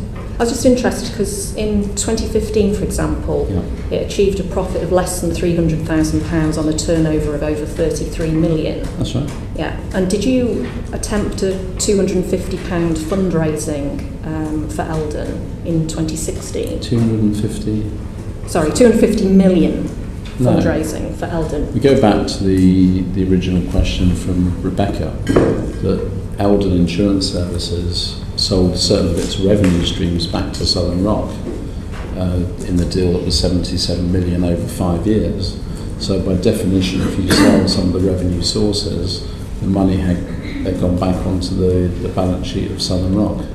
So why do that if Eldon is successful? What's the thinking behind that? Yeah, because its earning capability was putting the £77 million back into Southern Rock. And that's how you go back in a full circle. Okay. Because I looked at some consumer review and comparison websites about the insurance company and the products, both for Go Eldon, but particularly for Go Skippy. And you've got one of the worst rankings in the country, haven't you, on Go Skippy? I don't believe that's correct. It is on the ones I looked at. I don't know which ones you've looked at. Fine. Probably the most detrimental one. Right. And my last, one thing I would say on that is that if you take a wander through these, the companies that rate customer satisfaction for insurance company, it's a grudge purchase. And so you look at anybody's feedback, it's not usually very favourable. Going back to your earlier evidence about, you said earlier you made the donation of £42,000 to UKIP so that they could pay the invoice, because you were getting badgered about the invoice, I think, weren't you? Did you declare that £42,000? Yes. You did, in your spending return? Correct. No, well, I declared it to UKIP as a donation. As a donation, but it wasn't declared in the spending return? There was no spending return, it was before the short period, I think. But I think what happened was we gave it to UKIP, so it was a donation to UKIP. We didn't receive the work. Yes, I see. So it goes back to my point I was making earlier, which is about work that's done pre-regulated spending period, but using what has been learned from that during the regulated spending period. But I appreciate you said you don't want to answer that question because of the appeal. They got our guns, I think, is under appeal. Fine, okay. So, Thank you. I just wanted to pick up on one of your answers to Joe's questions, just on the this issue of the areas that were selected for Nigel Farage to campaign in, and that you, I think, if I'm right, Mr. Wigmore, you said that the team had learned from the experience of the way data is used in insurance and then applied that to the data that they held within Leave.EU and tried to develop the same techniques. Is that correct? Well, Jerry Gunster's. Jerry Gunster's, Jerry Gunster helped us. We paid Jerry Gunster £20,000 a year, a month to look at how you win a referendum. And it was him that originally said you've got to look at 3 or 4 issues, and then find the areas to do that. But I think where Andy's over-egged the pudding is to say that there were data scientists working on it, etc. We took throughout the campaign we did polling, we did all sorts of stuff, gathering information, and it was pretty apparent where you had to be sent, and it was everywhere. And just so you know how that worked, people who phoned up and joined, they would pay money to join Leave.EU as a campaign. That ended up for 50,000 people? No, miles more. Oh, okay. Well, it's a chunk, and that chunk can be analysed, and we use that very much for our own polling purposes. And one of the big issues was not just targeting, but the referendum was won on getting the turnout of the people that felt strongly about Leave. And so, you know, Dominic Cummings would argue that Farage was toxic, and that might have been true in, I don't know, in the home counties or somewhere where he wasn't very popular. But by sending him to somewhere where he was, that was designed to drive the turnout. Because as you know, for what there were two elements of the campaign. There is the creative messaging that's designed to be persuading, and then there's the data that directs you as to who that should be, who you should advertise to, and that's not it's the way advertising works. No great mystery about that. So in this case, what were the data sets you were using that enabled you to determine where our members? So that's why I mentioned our members. So our members that signed up, they were all over the country, but you could get little spikes of what they thought in certain areas. You could see it very clearly, and you could see exactly what parts of the country those came from. And so they were the most motivated to join Leave.EU's campaign. So that's where we had at this stage, over 1 million people following us, and campaign videos were attracting 12, 13 million views. And you can see where those are. So you were using location data based on the people that signed up. Google Analytics, which is everyone uses in consumer marketing, so it wasn't sophisticated at all, really. I will accept that in some of the PR or marketing or spin or whatever you like, that if we had our time again, some of the statements I think would have been slightly different. It wouldn't have been so boastful. Yeah. Did you acquire any commercially available data sets to support help? You mean buying lists? Yeah. No, we had data coming out of our ears in terms of what was going on with the campaign. Okay. Leave.EU was, if you looked at the daily email inbox, it was just coming in like crazy. Yeah. Given your experience with Leave.EU, have you been asked about being involved in anti-EU campaigns in other countries? Well, I think we haven't, but I think Nigel is extremely connected to just about every Eurosceptic campaign in Europe. When I say connected, he would know this, the Swedish Democrats. He's very friendly with the new Italian, people. Virtually every European Eurosceptic campaign, Nigel would know them extremely well. And of course, I think that there's no secret about that. But I suppose what I was asking was, you developed with Leave.EU a successful and sophisticated approach to identify. It was for one referendum and one referendum only. Yeah. I mean, the experiences were enough. We didn't then offer those services to other countries. And have people approach you about it? Have people approached you with weirdly actually, this is way back. We got approached, and we didn't do anything about it, by someone in France. I can't even remember who. We weren't interested in expanding this knowledge into some political machine that we would then sell and offer to other people. Just weren't interested in that. Before the referendum, one of the people from our office went to visit the 5-star movement in Italy. So we had definitely sort of, we were interested in what, as you would be, in what people were doing. So did you say France was doing more? It was someone in France, I'll find out. I probably got it somewhere, but it was nothing. We gave it by the way, and then didn't even. I don't think I even contacted them back. Frankly, even if there is a second referendum, I don't think it's going to be me involved in that.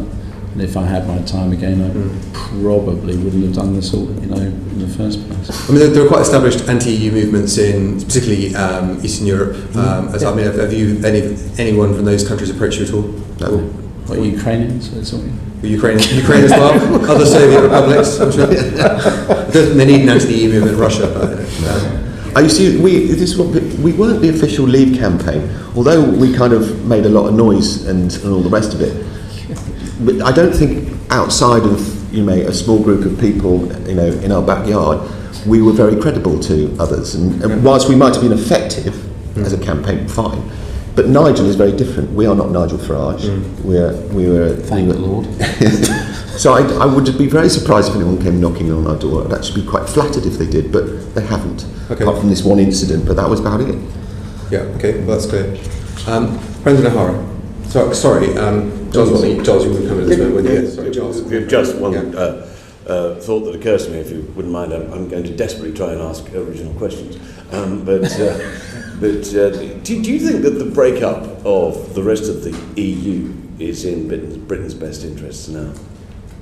You know, that's a very good question. I think my belief is it is.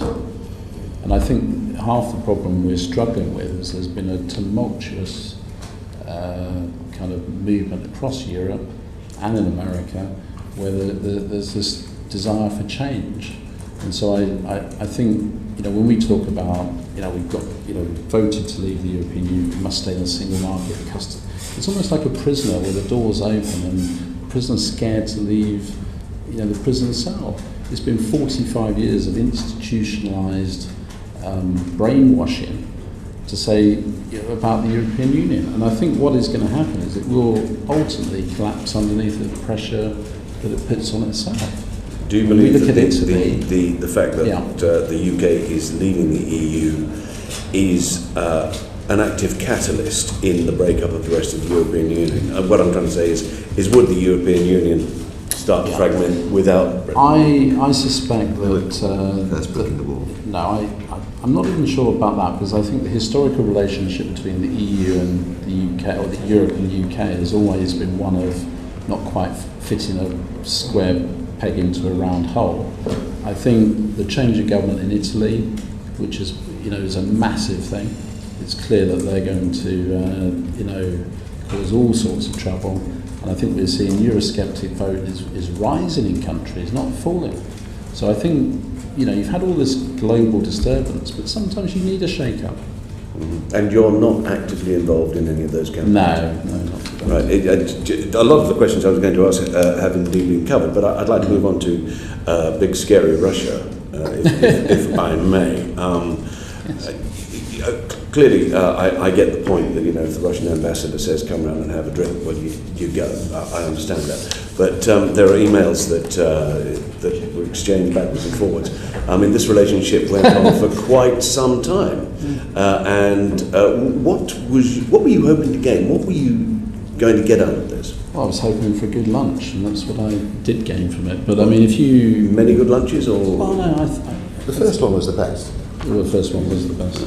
But you know, the Sunday Times wrote 4 pages, you know, front page 2, 3, and 4, on the back of the fact I had a lunch with the Russian ambassador, you know, initially. Then that was followed up after we had seen Mr. Trump, President Trump, and the infamous golden apartment doors. Yep. And so I would have thought, given that we had met the Russian ambassador, he said, come back in and see me. But was there any exchange of information on that, political information? What political information? Well, because I mean, it seems like an ideal opportunity, doesn't it? Really? The only thing we gave in the second meeting was the telephone numbers telephone number of the transition team, as the Russians wanted to get hold of the transition team. Now, we had been to visit Trump Tower. It was utter chaos. I'm distracting the room walking about, sorry. So we'd arrived there were 40,000 demonstrators outside Trump Tower. We were locked in this 6 hours, I think, in Trump Tower, a bit like the Russian, you know, same length. And so we ended up in Kellyanne Conway's office. She popped down and said, "Do you want to see the boss?" I said, "Well, of course we do." So no, this idea that this whole meeting was planned to go and see Trump, it wasn't. Nigel had gone to do a speech in Florida. We thought, wouldn't it be fun to go up to New York and meet him, see if we could meet some of the people we'd met and just have a drink and a thank you with them. They said, yes, come and see us. We walked down Fifth Avenue, 40,000 people coming swearing everything they could possibly say about Trump. We get locked in, the Secret Service locks in, you've got to stay here. There was obviously chaos because, you know, they'd suddenly won. We were sitting in Kellyanne Conway's, and I'll tell you what happened. This young girl who was on the transition desk, and she'd obviously been there a while, she said, "You're British. Do you have the telephone number for number 10 Downing Street? Because they called and I haven't got a number for them." And I looked at her and said, "Why?" She said, "Because we've had no relationship with the British or many of these governments because they didn't think we were going to win." So with astonishment, I gave it to her. That's the number I've got. And she asked me about a number of other embassies, which I did have numbers for, and I gave it to those. I said to her, extent of your exchange of information. Yes. No, I said to her, "What if someone wants to get in touch with you?" She said, "Here's a number. You can give them that." So when we went to see, 2 days later I came back, and the first thing I went to was an event at Buckingham Palace for the Queen's Canopy Project. There was a number of... Can I come back to Russia? Sorry. No, but this is relevant because you need to understand. You need to understand the process because this is important. I met lots of the diplomatic community who I've known very well for a long time. They asked me exactly the same question, and they were obviously seeing the picture.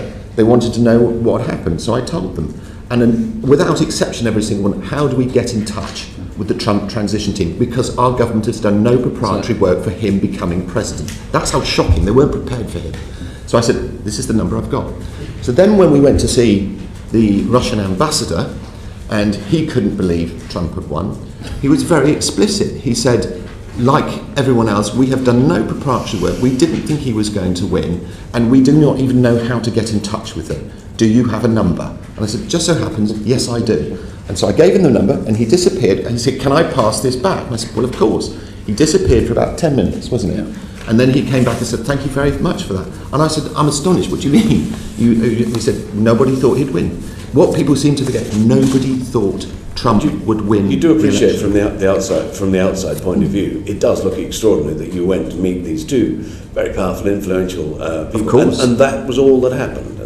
Yes, but what do you mean all? We gave them their telephone number. I mean, that's what they asked for. But but the picture. But you've got to remember, meeting President Trump was not planned. Kellyanne Conway saw Nigel, gave him a big hug, saw me, nothing. We had to chat. She said, "So we go and see the boss." It wasn't planned.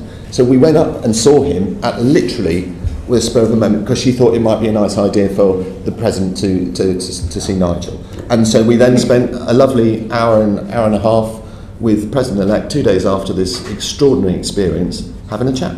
Can we put one question to bed? Did you ever accept money from the Russian government to get on the referendum? Yet. I think that's it. Thank you. Brendan O'Hara. Thank you, Chair. And could I ask, who are big data dolphins?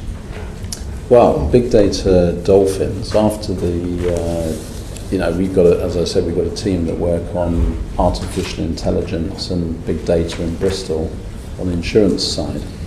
So effectively what happened was that, I think it was when we met the governor of Mississippi. So we've met the governor of Mississippi, which was at the Republican National Convention, and we started talking about the fact we had a data analytic and big, just talk about your business interests and what you do. And he said, why don't you start part of it in Mississippi? So we said, well, that sounds really interesting. So we created sort of a company called Big Data Dolphins. And actually we were going to do a project in Mississippi with the university on insurance fintech.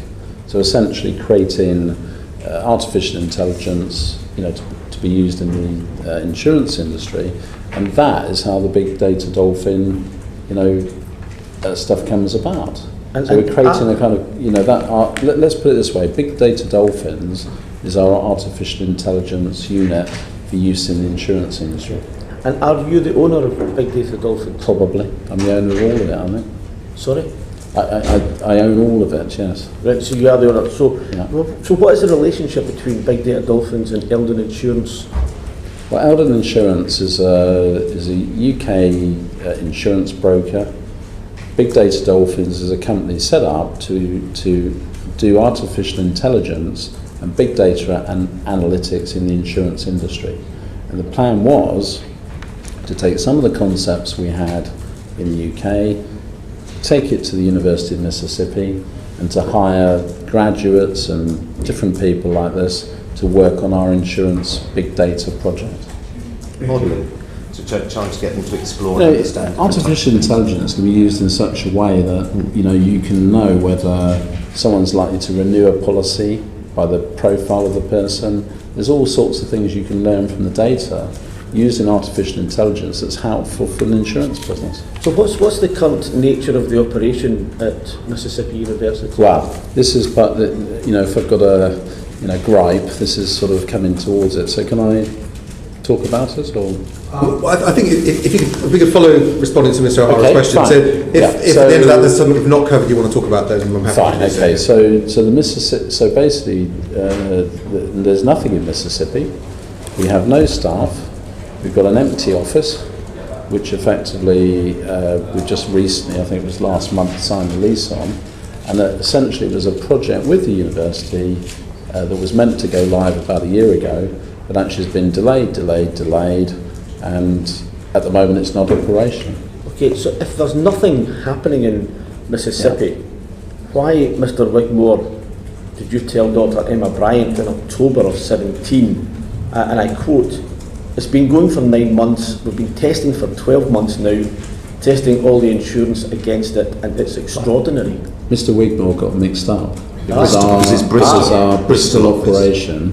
Oh, Bristol and Mississippi got mixed up. No. No, but just saying the operation is live and it's been going for a while. It's just it hasn't managed to move over into Mississippi. I just want to be absolutely clear on that. There is no operation in Mississippi. The University of Mississippi have been in a court of law, which we'll come on to later, and have stated under oath that there is no operation in Mississippi, and we've said the same. And Mr. Wigmore got it wrong, unfortunately. So there's nothing happening in Mississippi. He was referring to our Bristol operation and the fact we had plans to open up a data unit in Mississippi, but we haven't done it yet. Okay, so why did you sign a lease for premises in Mississippi? Because we were going to open it up. That was the plan. If we want to go back to the sequence of events, we met Governor Phil Bryant, or you did, Andy, and Nigel, at the Republican National Convention, which was after the referendum, so it predated it. We then were invited to Jackson, Mississippi, where Nigel gave a speech for Trump at a campaign rally, 20,000 people in a baseball stadium somewhere, and we had a number of conversations afterwards. The timeline, it's quite impossible for us to have had an operation in Mississippi. We hadn't even met them until that point. But where it's, I can accept there is some confusion. We have a Bristol operation that deals in artificial intelligence and big data, and we have plans to open one up in Mississippi on the insurance industry. And it's taken And we only signed the lease on the building last month. It's taken us that long to get to that stage because of the various legal loopholes you have to go through working with the Mississippi and actually starting a company in the United States. It took longer than we As thought. it stands right now, there's an empty office in Mississippi, and I do want to cover some of what's been said down there, particularly in view of this is a committee looking into fake news. Yeah, but you'll forgive me if I pursue this a bit longer. No, go ahead. Again, in 2017, you're on the record, you're quoted as saying, "We have started an operation in Old Miss University in Mississippi, which is the centre for artificial intelligence in the world." Now, it's I was wrong. there's not an awful lot of wiggle room there between a misunderstanding of an operation in Bristol and saying quite categorically. By the way, I wasn't operational. The person that actually was delivering this project was someone else.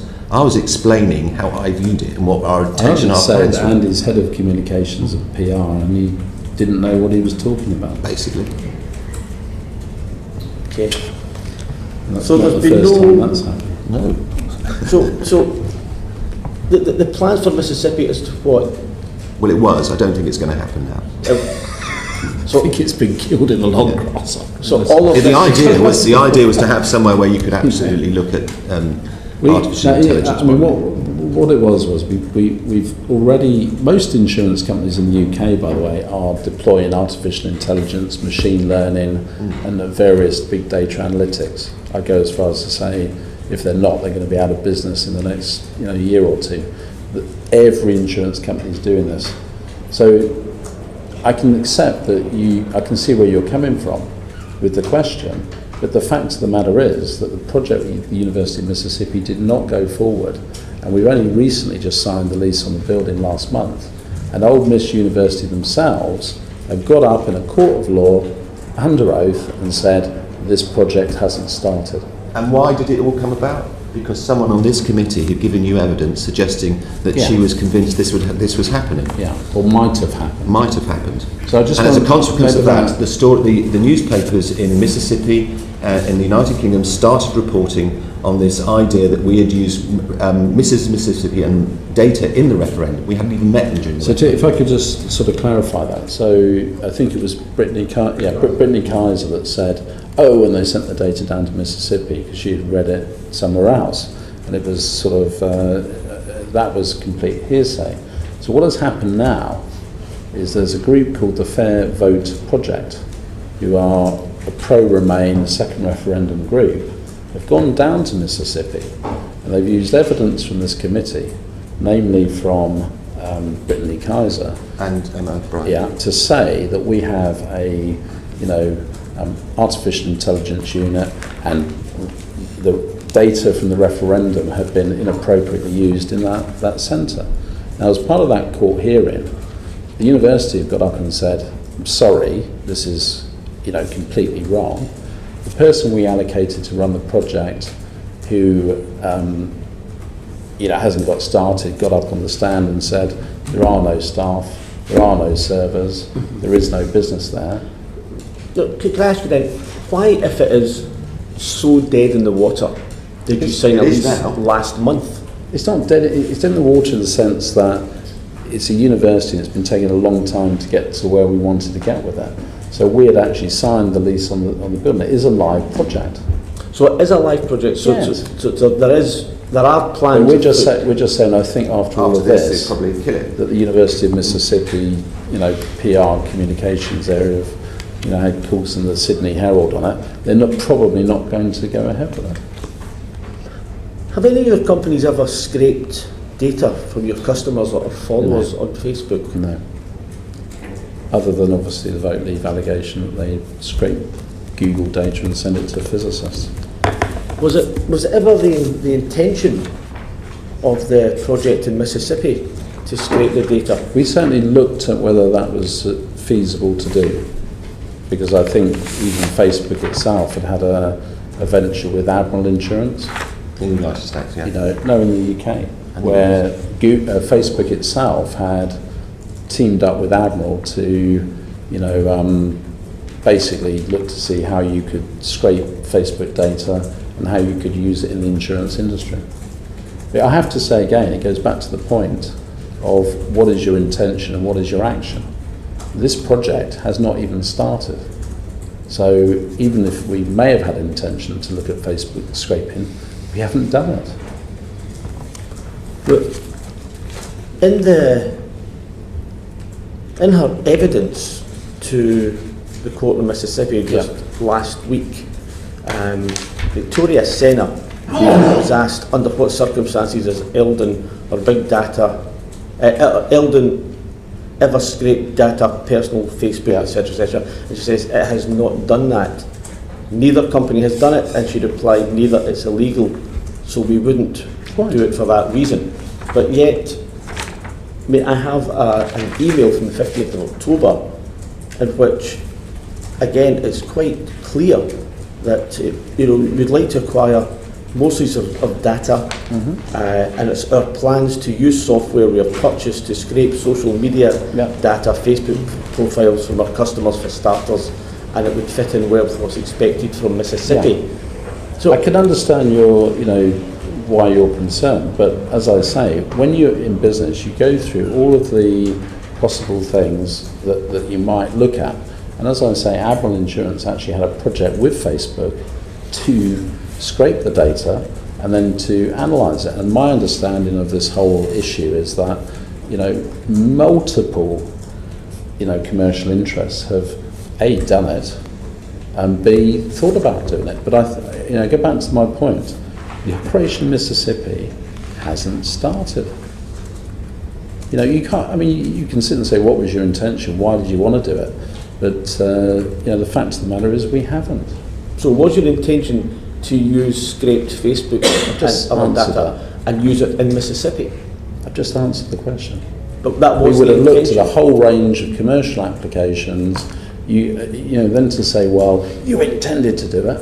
You actually, in business, you go through everything. Quite often we get faced with ethical dilemmas of what we should do or what we shouldn't do, and you hope you make the right decision. But would that not be a legal dilemma if it was UK citizens' data that was then being sent to be processed in Mississippi?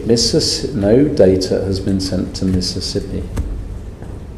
Yeah, we would have lawyers go through all this, we'd work out what the legal framework was. The project hasn't even started. So you categorically can tell me that no British citizens' data was ever sent outside of the UK categorically. We hadn't even met with people from Mississippi until the Republican National Convention after the referendum. We have not sent data anywhere. Okay. By the way, it's interesting with all of this because I've seen no evidence other than hearsay of what Brittany said and she said and he said and she said. Where is the evidence of this? The evidence? Well, the evidence that we sent data to Mississippi. It's just based on something I said. Well, yes. You're quite a good source. I'm a good source. You're a well-placed source. I'm a well-placed source. To suddenly, as we've seen so often from this committee, very, very well-placed sources, when faced with an accusation, throw their hands up and say, I either got it spectacularly wrong, or in other cases, I lied through my teeth. So that's the problem. As a PR person, you're an agent provocateur, not the underwear, but that is what you are. You are there to provoke, you are there to sell. You are there to put on a good face or whatever it is to a situation. All I was talking about to her was general conversation about what we were doing while we were doing it. You guys have all got spat, or you would have spats if you're ministers, you've got assistants, you spin like crazy. But this committee is charged with getting to the truth. Wow. And the problem we have in getting to the truth is every time we get close to somebody who has gone on the record and is then in fear of being caught, they throw their hands up in horror and say, I was wrong or I lied. Well, That's the problem. Can I just say, there is a court case now going on in Mississippi. So it's in front of a judge who has heard the evidence from the Fair Vote project. But one of my concerns is that, this committee released a bit of information to Emma Bryant to say it came from the parliamentary committee. I can explain the process of it, but I would like to just finish. Yeah, sure. And if there's an innocent explanation, brilliant. But the fact is, it was released a couple of days before or the day before the court case, and we can't understand why the committee has to release her tape recording when she had it herself. So why couldn't she just release it to the court herself? And we know as well that the ICO wrote a letter of support to the Fair Vote project, which is a second referendum campaign. Now you can see it from my point of view, Damien, that we feel slightly got at, accepting the fact that Andy, caused the problem. That information has come from Brittany Kaiser, which she's a fantasist. We've seen that with her remarks on Julia Assange and various other things. But information was sent from this committee to be used in the court case. Then the Fair Vote project actually put on their website, thank you very much DCMS committee for your support. For your support. And then they tweeted out. So I'm sure there is an innocent Which by the way, in Mississippi, they actually picked up on that as what you had done. Used in the court it's been used in the court to actually give it credibility. Final comment. You can see it from my point of view. We're obviously passionate Brexiteers. The committee is less keen on the referendum result. And this Fair Vote project is demonstrably a second referendum campaign. And what business have the ICO got supporting a second referendum campaign in Mississippi? If they were so concerned about it, why didn't they take out their own legal case as a regulator rather than back in a second referendum campaign? And so that is my big issue, and I think if that... You said that clearly. I can just say that the Emma Bryant gave us the recording of the transcript of Andy Wigmore's interview, the relevant piece. She gave it to us a couple of weeks before it was published. It obviously was of interest to us because your interview appears to support in some way what Brittany Kaiser had said, because certainly taking on face value what you'd said, and therefore it was of relevance to the work of the committee. It was published on that Monday last week simply because the House had been in recess for the Whitsun recess, so that was the first opportunity we'd had to consider it, publish it. Otherwise it would have been done probably the previous week. If you can see it from my point of view, the committee sending evidence to be used in a court in Mississippi. Well, we didn't send it to them. We published it on our website. They're publicly thanking you. But the ICO is even thanking you. Yeah. So which is, I refer to your letter of the 4th of June addressed to Mr. Collins in respect of your investigation into Weldon Insurance and the reputation of data at the University of Mississippi. And that was conveniently given to the court at exactly the same time as this data her evidence was then released. So if you, again, looking at from our perspective, it's just rather odd. Well, the ICO will intervene if they feel that the case is relevant and important to them. Yeah. And of course, and the ICO, and I believe what this is a data preservation case. Yeah. So if the ICO feel that they want to go and inspect that data, then they could do that. Now, you're quite right, the ICO could bring their own legal action to do that, but I can't really speak to the motivation of the ICO. All I would say on this is that the idea, which I think you referred to in your newspaper article today, that we were somehow working with this campaign group is not true. Our involvement in this was Emma Bryant giving evidence to us, which we published as part of our inquiry, which they then subsequently used as part of their legal proceedings. And it is no more complicated than that. But you can see it from my point of view that the Fair Vote project is a second referendum campaign. It's backed by byline that have been repeatedly and viciously attacking us on The Guardian and all the rest of that. So from that point of view, the fact that they suddenly produce evidence from the DCMS committee the day before the court hearing, they produce a letter from the ICO saying that you communicated with them, it doesn't look very good. So from my point of view, and I kind of accept what you're saying, that in all of this it gets dreadfully complicated, doesn't it? But you have to say it's a second referendum campaign. The ICO, if they wanted you look like you're supporting it. Yeah, look like you're supporting we've got no involvement with that campaign, or that campaign has no interest to the work of this committee. But they publicly thanked you. Well, they may have done. But all I say is our involvement with this was purely with Emma Bryant. Emma Bryant who approached the committee with the transcript and the recording, and which we published. Was she compelled to do that? No, she wasn't. Okay, with the evidence she gave, she was compelled to give evidence. Yeah. That's the exact statement she I'm sorry, you're quite right. She made us aware of the existence of the evidence. We did order But she made a big thing in court. Order its receipt, yes, we did. She made a big thing in the court in Mississippi of saying this is evidence from the committee, and they based their whole case around evidence from this committee. So my point is, where does the role of a committee investigating what has happened turn into an active participant in what is a legal case? All I can say is that we would not have accepted or published the evidence unless we felt it was relevant to our inquiry, and we felt it was relevant to our inquiry because that interview appeared to corroborate what Brittany Kaiser had said, and so therefore we considered it to be important, and that's why we published it. And it was only published on the Monday the day before. But did they ask you to publish it? Sorry? Did they ask you to publish it when you published it? No, we were not in a position to be able to publish anything because the House was in recess. So we said that we would consider the evidence when we had the chance to meet after the recess, which was on Monday. So it wasn't. It wouldn't have been possible for us to publish evidence while the House is sitting. I do think, I accept what you say. That's fine, but what I do think is for the ICO to actively support a legal case against a referendum campaign for a second referendum is odd. It's outrageous. I mean, the regulator should be above all this, and they should lodge their own court case with Mississippi. You mean that? I mean, that's really, I think, very much a matter for the ICO. I mean, I think I've explained the reason the committee published that evidence and why we published it on the day that we did. In the letter they are thanking the ICO. They may well do.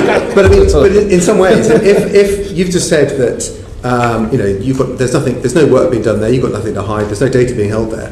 So in some ways, whatever the verdict of this court case in Mississippi, if what you're saying is correct, then nothing will come of it because there's nothing to investigate, there's nothing to see. Well, it's an injunction against the data they say is held at the University of Mississippi, who have denied it under oath. So if it's an injunction not to destroy data that doesn't exist, that's not going to cause anyone any harm, is it? I completely agree, but there is a political aspect to it, because our friends over there in the corner love to conflate this kind of thing into great news stories. Can I just ask one follow-up question following Brendan? Following Brendan's questions on this is Victoria Senna went out from Bristol, I think, to go and work in Mississippi on this project. And the email from David Taylor at Rock Services that Brendan referred to earlier, quoted from, was sent to her. That was sent out in October. When did Victoria actually go? When did she go out to Mississippi? Oh, blimey, she hasn't actually been living out in Mississippi. She's just been going. I mean, it's a project that is not up and running. So she's made a number of visits to Mississippi to talk to the university. But half of our problem is the university is very slow moving. It's a big institution, so she's been over there, she's come back, she's had communication with the university. I'm just trying to think when Victoria started. I was just trying to remember the same thing. We can find that out. She was a clerk on the Treasury Select Committee, actually. So obviously this email, I think email was produced in evidence in the court hearing. When is the email dated? 15th of October, 2017. 17. Well, that sounds about right. Yeah. So was that point? Was she just travelling out on an ad hoc basis, was she based there for prolonged periods? No, she's been going out on a ad hoc basis, and spent a little bit of time there working with the university, then comes back. Yeah. Okay. And you said that you've been asked several times about whether data was transferred out there. You said no. Is it possible that people working at Ole Miss University could have remote access to any data sets? No, it's possible. And they've denied that under oath, by the way, as well. So, the transcript from the court case, I think, is available. So you can see what the University of Mississippi had to say on it, and if you want us to submit it as evidence, we can send it in. Okay, thank you. Ultimately, it's now a matter for the judge in Mississippi is what happens next. Absolutely. Yeah, and that's that. I just wanted, I think with this closing, sorry, Rebecca Powell, you had a question. Just as a clarification about Eldon, which I asked a question about before. Did you loan any of those staff to the Labour Leave campaign? No.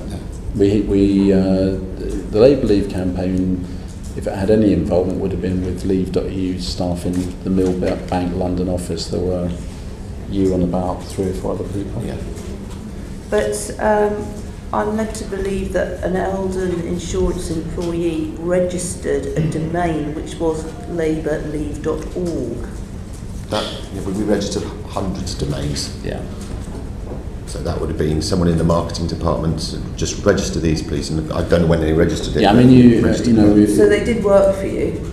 Registering domains, we've probably got an area of the business that registers domains. We would have said register these domains. Is that a normal thing to keep for your staff to keep doing and not to know anything about? Well, I don't know which. You literally got me on that one. I would have to go and find out which area of the business registers domain names. Well, we got the name of the person that it was, but then what was quite interesting was that Labour Leave on its website actually changed that domain very slightly I think from .org to org.uk, and I'm just wondering, do you think that was suggested trying to hide anything, trying to hide any sort of historical registrations? Yeah, if I remember correctly, the Labour Leave emails and that's right. Emails and websites were blocked by Vote Leave in an attempt to try and make them come back to their offices. So Brendan Chilton and the other staff couldn't get their emails? They locked them out of their emails and websites and everything. So, if you want to give me the details, I'll look into who registered the domains, but I just, off the top of my head, I can't tell you. Okay, thank you. Julian Wright.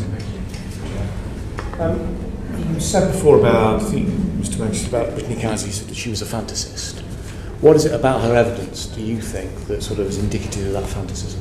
Well, I think the subsequent press conference she called after the appearance here, I mean, the following day, she appeared at a press conference to launch a part of a business called Rest in Peace Personal Data. So she had every motivation. She had every motivation to create sensational testimony.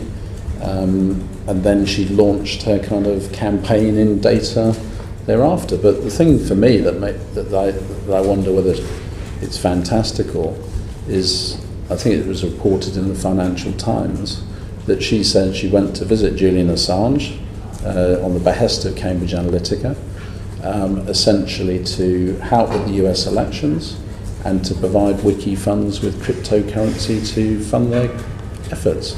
And I mean, in the weird and wonderful world of politics, all things are possible. But it struck me that she was presented to this committee as an honest whistleblower employee that was, fighting for truth and justice. We called her because she was relevant to the inquiry. Because she had worked on the project with Leave.EU. She'd worked at Cambridge Analytica. She had knowledge of that, and as you know from the testimony, if you've either read or seen, we covered a very wide range of topics on a lot of the. I'm not saying she wasn't. It wasn't correct that she was called, but what I'm saying is, I find it quite strange behaviour if she was an honest employee of the company that was shocked by the behaviour of the management, to then say that she went to visit Julian Assange in the Ecuadorian embassy. And what about the evidence pertaining to your company that she provided? What about any evidence? Well, the evidence that she supplied was wholly wrong. When you say by wrong, what do you mean by wrong? Do you mean? Well, you remind me of the specific bits, but the Mississippi, bit, and also the Eldon insurance staff were working on the campaign when she came to the call centre. We had clearly demarked it and hired staff into that campaign. Most of Eldon's in Newcastle anyway. Yeah, I was supposed to term actuaries. This is actually quite critical to it. She said that she visited an insurance call centre, and that staff were mingling and working between the two. But our actual insurance call centre is in Durban, South Africa. Our Bristol office is an administrative head office with accountants, actuaries. It's a very dull place. She never went to Newcastle. I do have some experience with that. So not an actuary. It isn't a rock and roll lifestyle. No, but what I'm saying is, she specifically said she visited an insurance call centre. It is not possible to have done that in Bristol, because a few years ago we actually outsourced the kind of customer service to Durban, South Africa, where we've got 400 employees, and there are no operational calls taken in Bristol. So if I take that point, along with, she had obviously heard something about Mississippi, and pumped out that information. Now that bit of it is possibly reasonable because of misleading statements that were made. Okay. What's your sort of view then in terms of the... But can I just also say, because you mentioned Brittany Kaiser, Carol's other wonderful key witness was Christopher Wiley, that you will remember, with the pink hair and sort of earrings and all the rest of that. Well, he is saying that 3 months ago he had emails that were stolen from us. Apparently Isabel Oakeshott said was stolen, and then passed on to a third party, and that went to the Guardian and Byline and various other people that then used it to create the Sunday story. So yet again, if these people are honest whistleblowers, why would he say that he had our emails and had supplied them to British and US intelligence? I think just to make clear on that, based on what Ms. Wiley has told me, certainly, is that he was aware of the existence of the emails, but he certainly didn't have copies of them at that point. On Twitter, he said he passed them to US and British intelligence. Well, I believe he made them aware of their existence too, but they didn't physically have them, as far as my understanding. But Mr. Wiley can speak. I'm sure Mr. Wiley can put a statement out himself. If I go back to the genesis of it, I can accept we're to blame partially for this, because I can see why misunderstandings have arisen. But if you look at the sequence of events where you investigate Cambridge Analytica, Facebook, the whole thing, and then you move through the sequence of events, the Electoral Commission then investigates us off the back of all of this data, then the ICO, but it all really comes from two witnesses that really do lack credibility. Well, I think sorry, no question, but I think remember how this started as well, which was a story about a data breach involving Cambridge Analytica, which which has been validated by Facebook itself. So fair enough. But I'm saying the two key whistleblowers, did present themselves as honest, decent employees of the company that wouldn't ever do anything, and as we've seen, that's not quite the case. What do you think of Cambridge Analytica's activities? The Channel 4 thing? No, I don't refer actually to that, but in terms of more generally about their use of data and their influence. In campaigning, you when you go and get yourself elected, you knock on someone's door and you take a canvas return and things like that. That's an analogue way of doing exactly what Cambridge Analytica were doing, but in a digital way, and that's how things are moving. So what were they doing in politics is not unusual. By the way, there is 100 different Cambridge Analyticas out there. You could blame any of them. What they were doing in consumer marketing was no clever than any of the other organisations that do this in consumer marketing. All in politics, these groups claim to all have the black box to the success of whatever it is. My view of life goes back to what I said originally. Was I think it was an ad agent. We will make America great again.